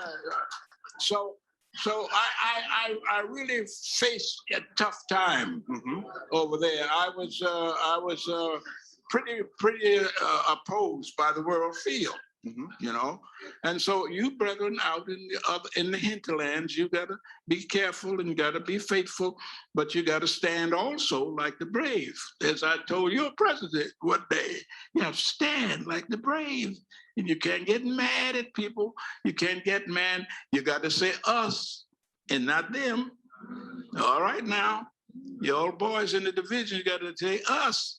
Us is in the General Conference. Us is the General Conference. You got to say us. You got to look at it like the Bible does, and the Lord will bring it around. And there comes a time when there will be an opportunity for showdown at the ranch. You know what I mean? Oh, you got to be ready for it. You got to be ready. You got to stand like the brave with your face to the foe. And you gotta speak up for Jesus, our pastor. I saw him come in, sneaking in. He wasn't here yesterday, but he always calls out, the people who are in the audience. I'm scared to go to another church. Where's Brother Bradford today? But it's a great work, and it's the Lord's work, and you can't get mad at anybody. No, sorry. We love the Lord. Old Baptist preacher said, I love the Lord. He heard my cry. He pitied every groan long as I live. While life shall pass, I'll hasten to his throne. Hasten to his throne. And ain't nobody can turn you out. Jesus puts you in here. The brethren may misunderstand you. Peter and Paul had a little disagreement, had a bigger one with Barnabas. Don't think the early church was perfect completely. The brothers had their times. One time Paul had to say to Peter, how come you eating with the white folks and don't eat with the black folks? That's what he said. That's what he said. The church of the living God is made up of human individuals. And Ellen White said, ineffective, impossible. God is working with them. And he hadn't given up yet. I read the other day, Sister White said, the Lord has not given up for adoption. In the old days, they used to do that. I got so many kids, I put 5 of them up for adoption. He has not put any of us out for adoption. Not yet, no. So the Brad. Thank you, Lori, so much for providing us a glimpse of the time there at the North American Division. That was, I believe, the year-end meeting in 2017. And Carolyn, wasn't that a delight to be able to hear that? And that was wonderful. See, I'd like to have a copy of that. I'll have to send that to you. There's more to that. In rare form. Absolutely. There's more to that video, and we'll make that information available. But in the interest of time, I know that there are some who asked me to speak. Carolyn, we see Uncle Charles there, and I believe that may have been when they dedicated that auditorium. Isn't that a reminder of some of the fervor, the fire, the passion that we would hear? And share, if you would, just a snippet of what we experienced at our last family reunion when he gave us his last words. At our last family reunion, which was in July of 2021, I think it was the weekend of the 16th through the 18th. Uncle Charles was able to be there. He came to us from his the rehab center that he was in. But when he spoke with us and when he spoke to the family, he spoke to us with fervor and with a strong voice. And he gave us the challenge, and he prayed for us, and he prayed with us. And it was just a joy to watch that video today, because that's how Uncle Charles was. It was like when he was there in that video, he was around family. I could see who all was in the room, but that's how he was with family. So that video was actually just true to the man that he was. Thank you, Carolyn. It couldn't help but be reflective of that when we got the news that Uncle Charles had passed. And immediately when talking with our cousins, we were reflective of the words that he admonished to us. And there it seemed most appropriate that the title of his book, Wit and Wisdom of Elder Charles Bradford, was what we witnessed in that video that was shared. So thank you again, Lori, for making that possible. We hasten now to share some of the others who wanted to give reflections, and we'll do so quickly. And then we're going to put, Lori, if we can, we'll put the end of the video. There's a little bit left. I think there's like 15 minutes left. For those that want to stay by, we'll play that at the end, but I want to be conscientious of time. So Elder and Mrs. Peters, Lois Peters, I think you are here. She's a good friend of the family. And Sister Peters, if you're willing, would you go ahead and share now? Can you hear me? I certainly can. Okay. This is such a privilege. Elder Bradford, many years ago, lived on the other street over from us here in Silver Spring. And Marquita was a little girl, and I had a daughter about the same age. And so he would stop by our house sometime, and we would just chatter a little bit about, you know, the kids growing up the same age with school and stuff, and share our stories. Years later, I became a member of the Oakwood University Board, and these are just snippets of how the relationship with him really got to be where it was the day when he passed. I became a member of the Oakwood board, and I sat on on two other boards prior to that, and I was fine. I was very comfortable with the group, but I had never been on an all Black board, and I was in such awe of these leaders at Oakwood, and they had the luncheon for the board members, and I could not find our way to the meeting. So we got there late. As we walked into the room, Elder Bradford said, "Lois, Leroy, these are my children you are. I saved seats over here." He was chair of the board. "I saved seats over here by me here and here. Come on over here."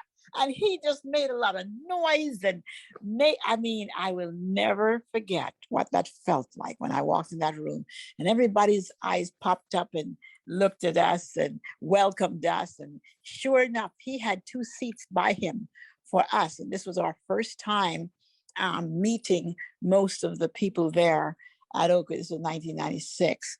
And from there, I got to see him pretty often at board meetings and stuff. And we just would talk. And over time, he and Sister Bradford just loved on us. There wasn't a single time that we saw him and he didn't treat us like we were his children. As he retired and came home, he said, "Lois, don't come down here and don't come by to see me." And so we would go over to the house and visit with them a couple of times. And he would just sit and just give us such wise counsel. And he would tell me what he thought about the things he hears around. He said, "Lois," he says, he knows that we have a great love and respect for pastors. In my home, as I was growing up, my mom used to say, nobody comes into our home and ever say anything negative about a pastor. It was just he said, they're God's people, and if they're doing anything wrong, God will take care of it. That's not your business. Your job is to make sure they're comfortable and they're happy and that they're able to function well because you're being so supportive. And so that's how I grew up. And because of that, he knew that I was always making sure that the pastors that were around us were taken care of. They were comfortable. Their information was passed to whatever I could do. I feel like God would help me to help our leaders. And he said to me, and this was just maybe last year, he said, "Lois," he said, "sometimes people get mad at you, even the leaders will get mad at you, but don't stop talking. Your voice means something." He said, the brethren need your voice, okay? So don't stop talking. You have a connection with the Lord, and he uses your voice to bless them. Don't stop talking. It doesn't matter how mad they get at you. Don't stop talking. And he hugged me, and I'll just never forget the love that he gave to Leroy and I, and later on my sister and my family, anybody that I brought around him. He made us feel like we're a special part of his family. Dr. Rock, I feel the same way about him. And the Bradford is gone now, and Dr. Rock, I feel like he's probably not old enough to be my daddy, but but I feel the same way about him today. I just this group of leaders that God placed on earth here with us, they're icons, and they lived not a time when there was a scandal with Bradford or any of his family members. At no time did you hear his name mixed up with anything. It is such a privilege to be in a church with leaders like these men who were able to carry themselves representing the Lord. One of the things I learned from Elder Bradford is how he loved the church, yet he was very bold about saying if there was something that needed to be done differently. He knew how to say it. He knew how to get it done. He knew how to represent the church, yet he knew how to represent us. And I mean, that's not very easy. In the world we live today, I pray that we will have that, where we can love our church, but at the same time, love the church body and be able to say it and be effective and allow them to hear us. Allow us to hear each other, because we're so respectful, but yet we're bold and speak for the Lord. And so my husband and I were blessed to call this icon of a man a friend.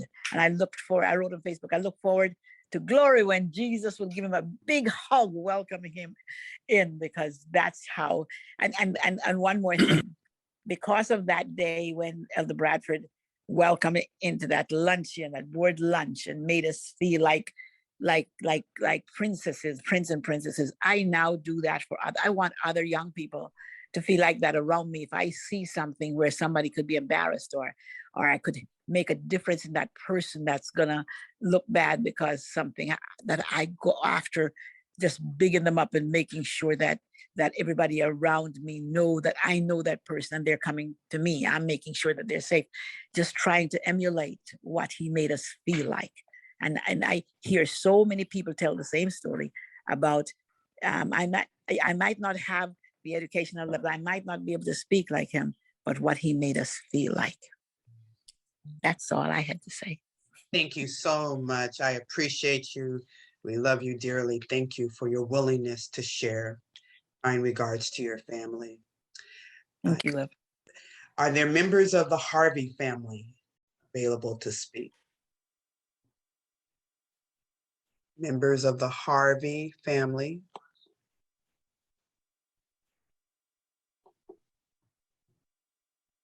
One more time for the Harvey family. All right. How about Sister Rue Pearl? Rue Pearl White? Dion. All right, let's continue to Mr. and Mrs. Cliff Harris, Cliff and Freddie Harris.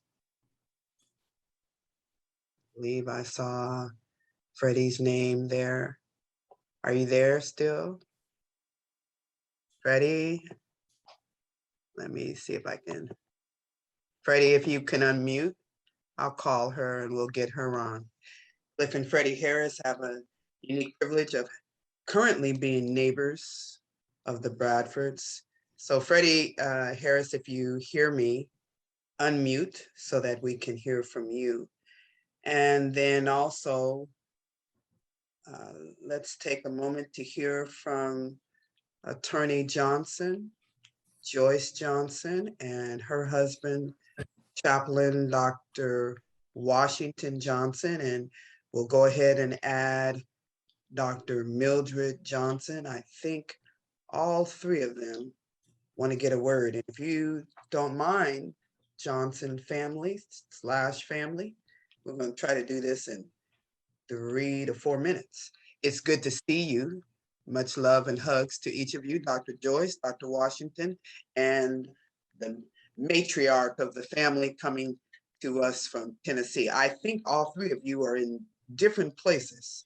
Yes. So that may be a little bit difficult, but let's go ahead and start with Attorney Joyce / Dr. Johnson, then followed by Dr. Washington, Chaplain Washington, and then Dr. Mildred, if you bring up the rear. Can we do that in that order? Thank you. Yes. Joyce, let's do that. Thank you very much. And what a wonderful celebration of life for an absolutely magnificent person. Thank you, Mrs. Austin. I am, what comes to mind for me regarding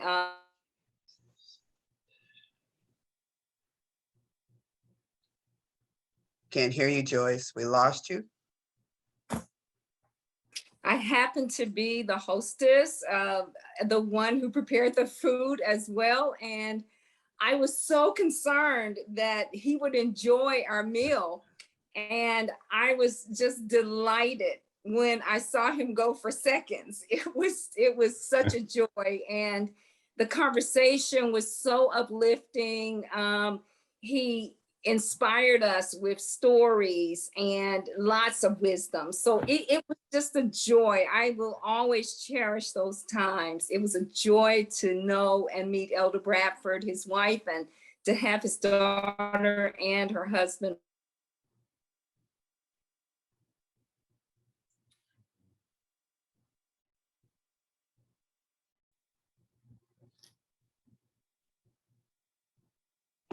I think we lost Attorney Joyce.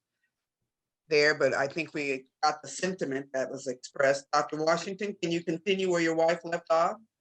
Okay, are you back, Joyce? I am, Oh. and just ending by saying it was such a delight to have Elder Bradford be with us in our to hear the words of wisdom that he used. All righty, thank you, Attorney Joyce, for those kind words. Dr. Washington?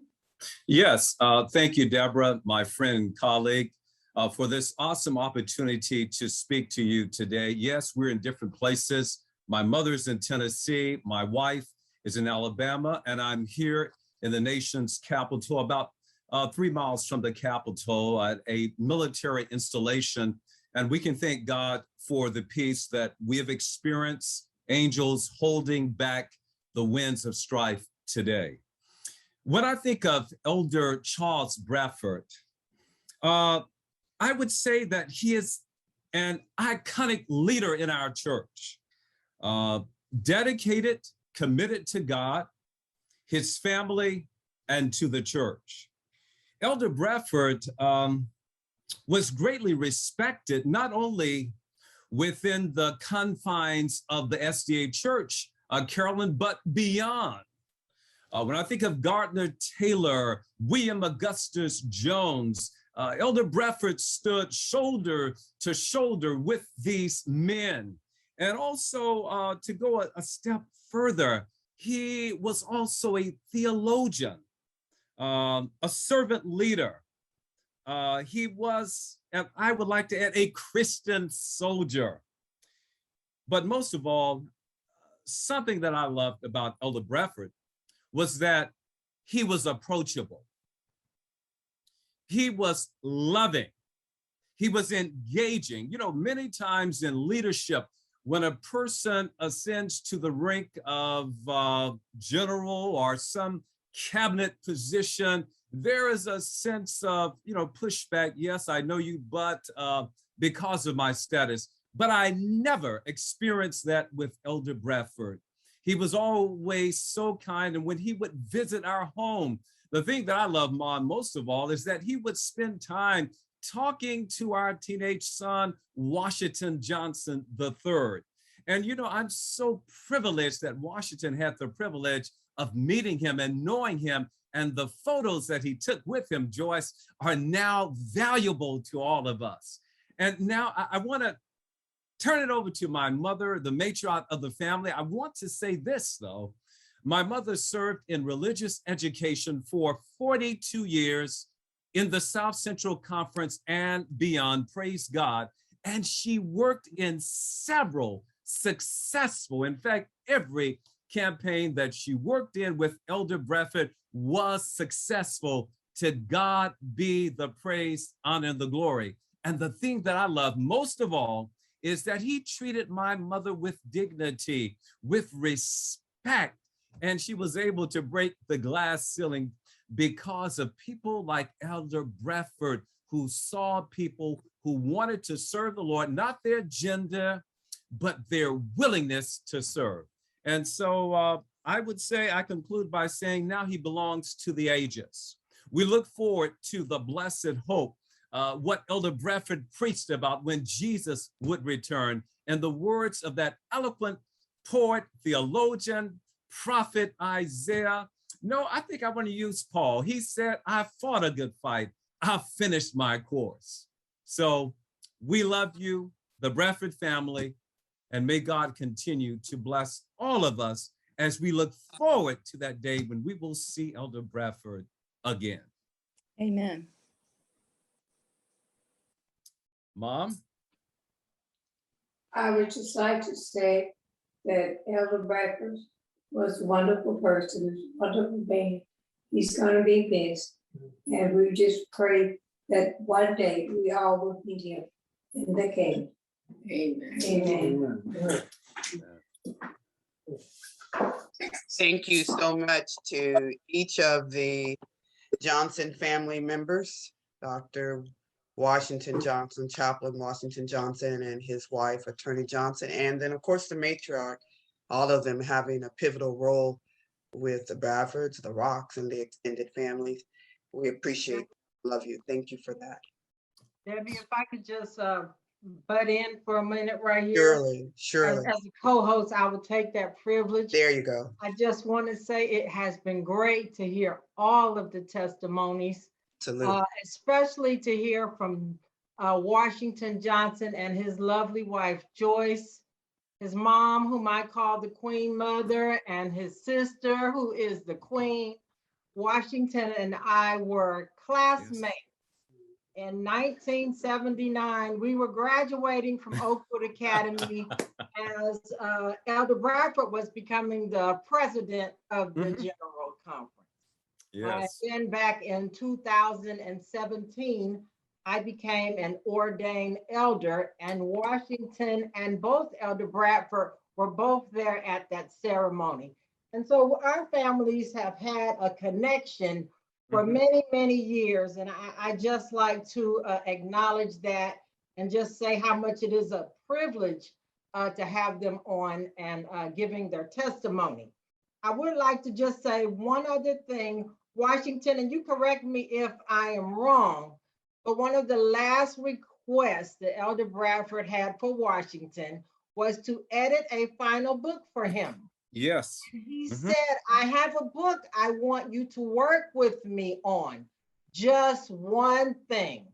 All of the notes are in my garage, and I know how to navigate you through them. Just promise me we will get together and do this. Elder Jordan, I've always had great respect and love you since our high school days. Yes, it would be an honor. Bring it over. And we'll get started. Thank you so much for what you're doing, Elder, as well. Thank you, you and your family. God bless you. Yes. That was some good insight, cuz I appreciate that.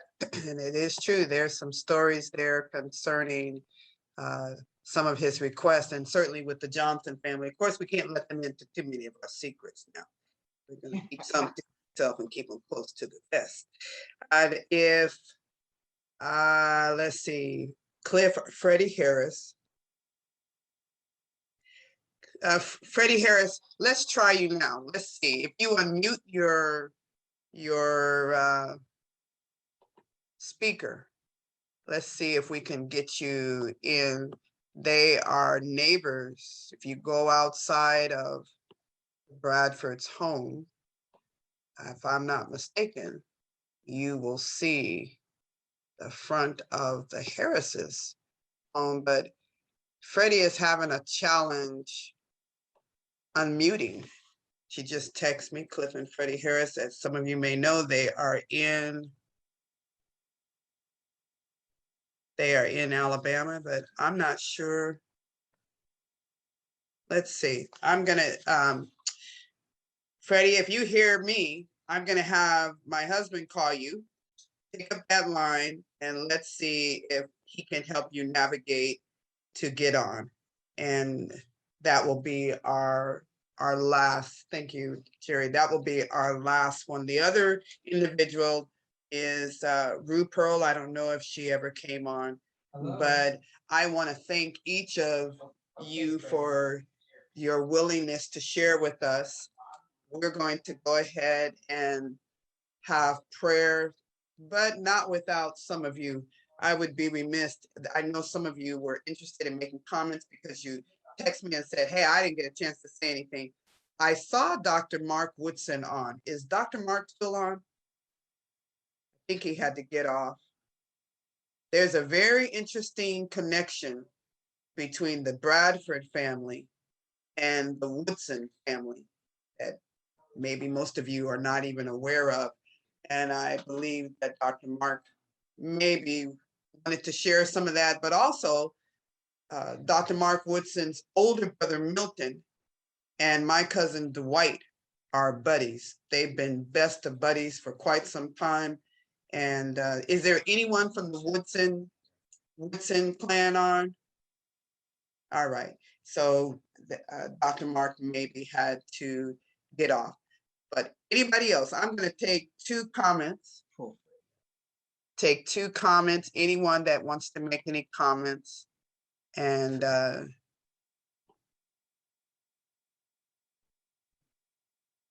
she needs to unmute. Yeah, try it again. She needs to unmute. Anybody else with any comments or remarks? She said that. Okay. Tell her to get off and then call back in, and maybe we can do that. Do it that way. Okay, you want to get off and call back? Try it Yes. that way. If not, if there are no other comments, I am going to ask if, let's see, Miriam, I see that you're on and I know you've been texting me. Well, better yet, I think Hiram. Is Hiram still on? I'm going to ask if we would have prayer, and then I'm going to ask Lori to show the rest of the video. It's about 10 to 12 minutes, but it is full of some more humor. And we'll let those of you that need to hang up. We appreciate you lingering with us. And I am mindful and conscientious of the time. Is Hiram still on, or Jackie? If not, then I'm going to defer to Elder McFall. I believe I saw his name. Elder McFall, are you still on?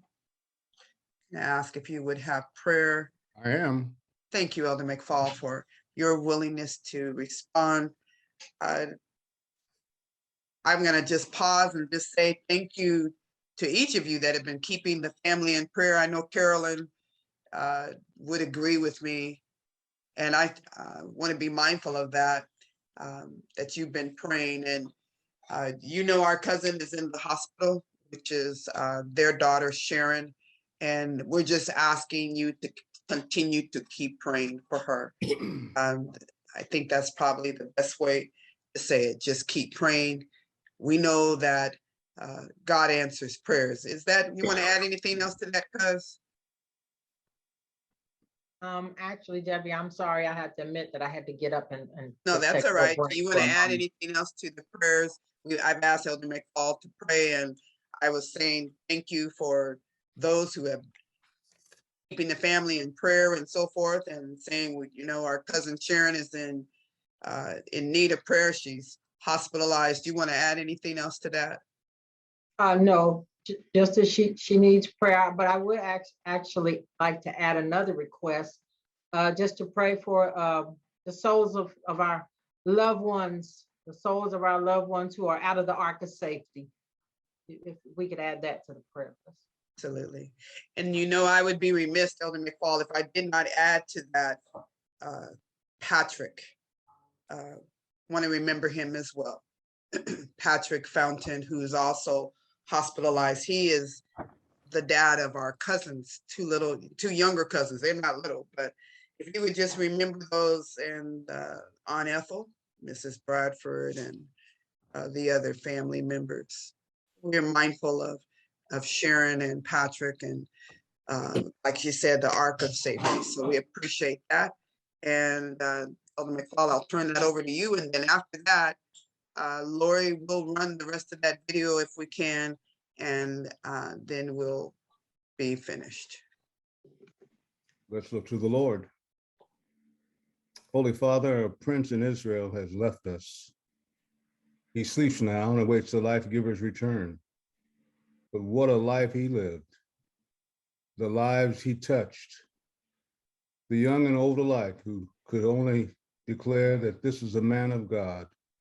And if we had given people an opportunity, we could spend a month and still not put a dent in the line of people who would want to say that they were blessed by Elder Bradford. Now, oh God, we ask that you will bless his family. Strengthen and establish their hearts unblameable in holiness before you. We lift that Sister Bradford before you, oh God, and after more than 70 years of marriage, it will be lonesome for quite some time, but may your spirit keep her company and remind her that the great getting up morning will find a reunion that will be so grand that we look forward to it. We would hasten it, but there are yet those who are not in the ark of safety. We have family members, loved ones, and friends, and co-workers and neighbors who've not yet given an answer to the invitation, or they haven't even received an invitation to become a part of the family of God. So reach them, oh God. May they have an experience with you. May it be soon, so that he that shall come will come and will not tarry. We ask, oh God, that you will bless Patrick Fountain, and whatever the illness is that is being dealt with, may you step in and lead and guide the physicians to know what to do and how to do. We pray, oh God, for Sharon. We ask that you'll be merciful and gracious and grant your healing touch there according to your will. May it be done. And we thank you once more for the privilege of just sharing how we were blessed to have engaged Elder Bradford on many different levels, many different occasions, but he was always first and foremost a man of God who directed people to the cross and salvation. We thank you that the Austins have led out this afternoon, and we ask you to continue blessing their ministries from week to week. They are here to lift up the mighty name of Jesus. Now bless us, strengthen us, encourage us, keep us faithful. And when Jesus returns, may we be among those who are ready to meet you in peace. We thank you, Lord, in Jesus' name. Amen. Amen. Thank you, Elder McFall, whose ministry continues to bless so many, and we have been blessed to have him here in the Southern California area. I don't see Freddie, and I haven't heard from the Harveys. I'm so sorry for not being able to get you on, and please accept my apologies for not being able to work that out. Lori will look at the end of it for those that want to stay by. It's like I said, it's probably about 10 to 15 minutes. I think we'll be able to catch the end of it. It's got some more humor in it. And I want to thank Lori for helping us navigate. As I said, we lost some, but let's watch the end and then we'll go from there.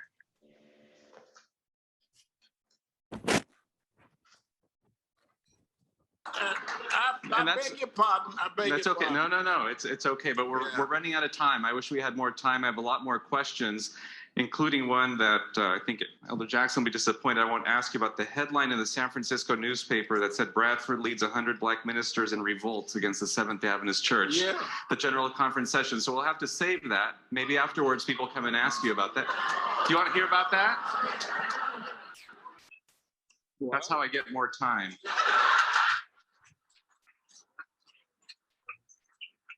General Conference session, 1962. I guess we're talking about fake news, maybe, but what happened? Well, the General Conference, I had just been made a president. I was a baby president. They even called me a baby president. And we were there at the General Conference. I walked by a room, and there were all of the Black brethren were in there. They had a position, just like the church, you know, the Grecian widows and the Hebrew widows. They had their talk. And they said, Brad, you go for us and see Elder Figure. Man, I'm got to go and see Brother Figure. And I went. The brother said, go. And I told Elder Figure, we're having a terrible time, and such and such and such and such. And the newspaper heard about it. The newspaper came to see me and said, now we know you having trouble. You Black folks and white folks are having trouble down there at the Civic Auditorium. Tell us the whole truth.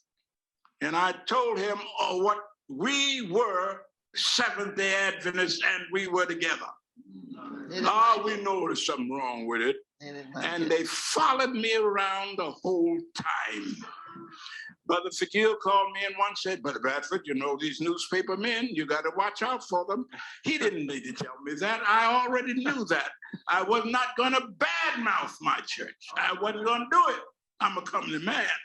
So I kept it to myself. But you know, they even came to the hotel. I had to go out the back door. The back door. What they said was, if you don't give us the story that they wanted, that's right. We're going to write one. Yeah, we're going to write a story.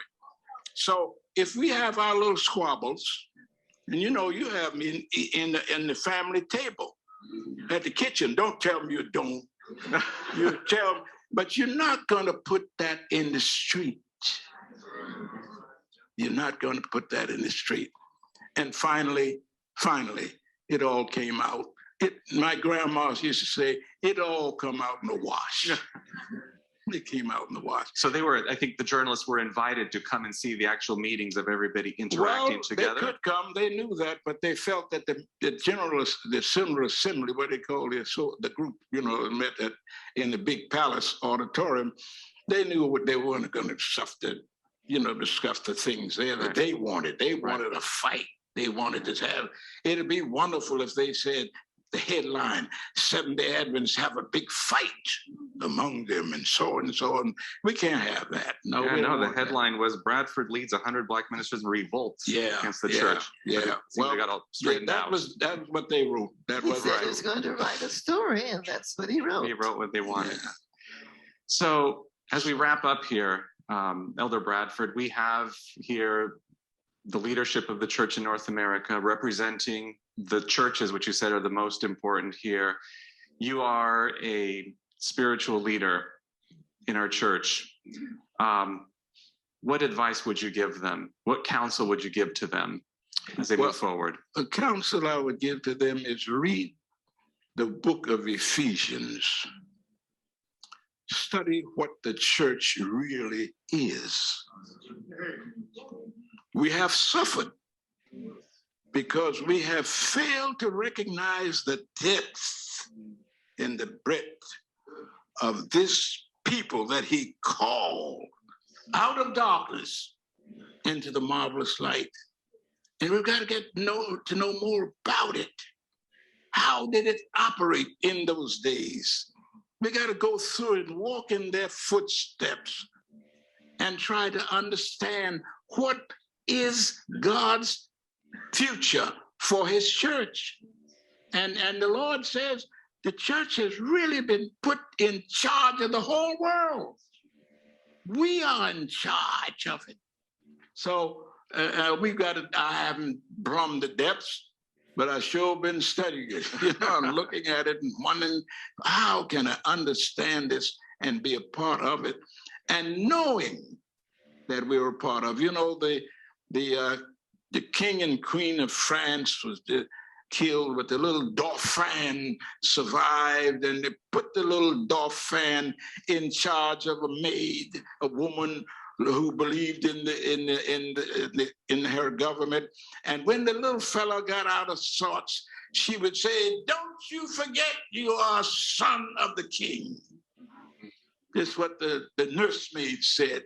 You are a son of the king. When they got, a little playing and so, don't forget, you are a son of the kings. And my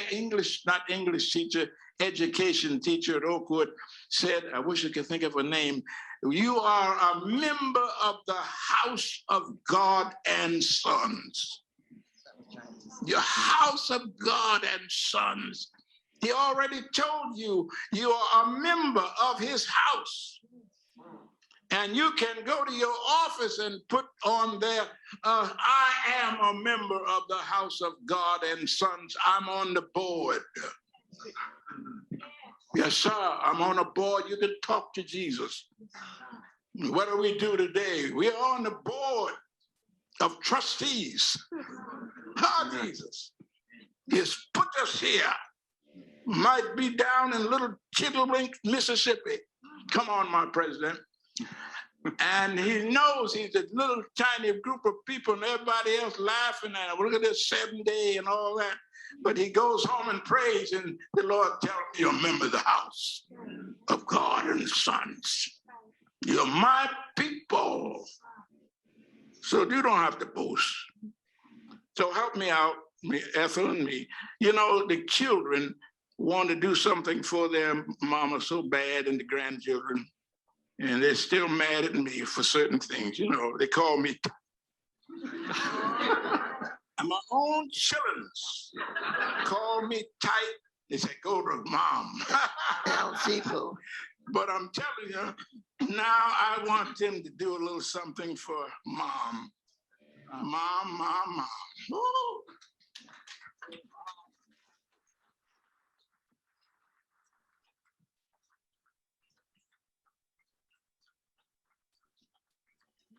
Asked about our father having to be away and what happened. And our mom, she was the lady who took care of everything. She kept house for us. She made home for us. We lived, before I married my husband and lived in many other places, we lived in 7 different cities. Or at least I did. My brothers weren't born until St. Louis. But I lived in 7 different cities and they lived in 5. And everywhere we went, our mom made a home for us. And as Dad said, he'd be away and we'd be in the snow and the ice, and Mom made a home for us. And yesterday was her 91st birthday. And so we just want to recognize Mom. I'm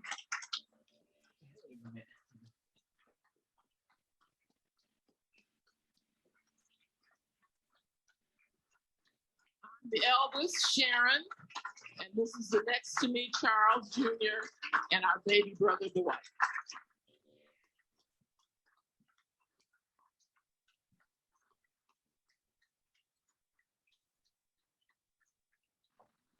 Well, maybe not quite 10 minutes, but I trust that between last week and this week, you have experienced something that shares our hearts, our heartfelt love for our uncle.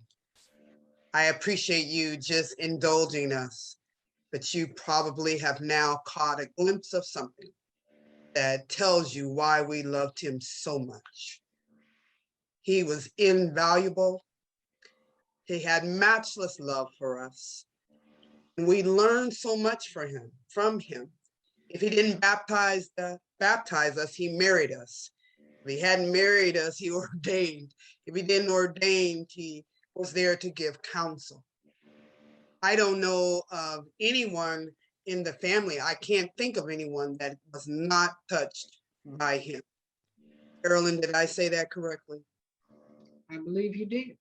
And so you are extended family of friends and loved ones, colleagues in ministry and church members, and pardon me, those of you who have joined us between last week and this week. We are just delighted that you would let us share some of these highlights with you on this platform. This is my story, testimonies that move the soul. And I know that you've been moved by his life journey, his love for his family, his dear wife, our Aunt Ethel, his father, who he emulated by following him in the ministry, the legacy that continues through Cousin Bobby and Uncle Calvin, and then those of us who share in this ministry recognize that we have a divine appointment that we have to keep. There is no exception to what our goal and our aim and our desire is. We want to be reunited, not just with Uncle Charles and Cousin Leonard and all of the others, but you too who have lost loved ones. What a day of rejoicing that will be when we all get together. He loved music, and you heard him talk about the little ditty. So we want to challenge you to think about your favorite hymn in the days to come and be mindful of what it is that we have this hope, what it is that we're embracing and cherishing. We didn't come here to get comfortable, and unfortunately, his death is a reminder of that. However, there's great rejoicing because it reminds us to draw closer to Christ so that we can be ready when he comes for us. So delighted that you shared of your thoughts and your reflections. May God bless you and keep you. May the Lord cause his face to shine upon each of you and grant you peace. Until then, take care of yourselves and each. Have a good evening. Bye-bye, everybody. Bye. Good night, everyone. Bye. Thank you, Lori, once again. Thank you for joining us once again. It has been so nice to have this time of fellowship with you. May the Lord bless and keep you and cause his face to shine upon you and grant you and yours peace. Until then, take care of yourselves and each other. For more information about this program, This Is My Story, Testimonies That Move the Soul, see us at our website. We look forward to seeing you next time. Take care.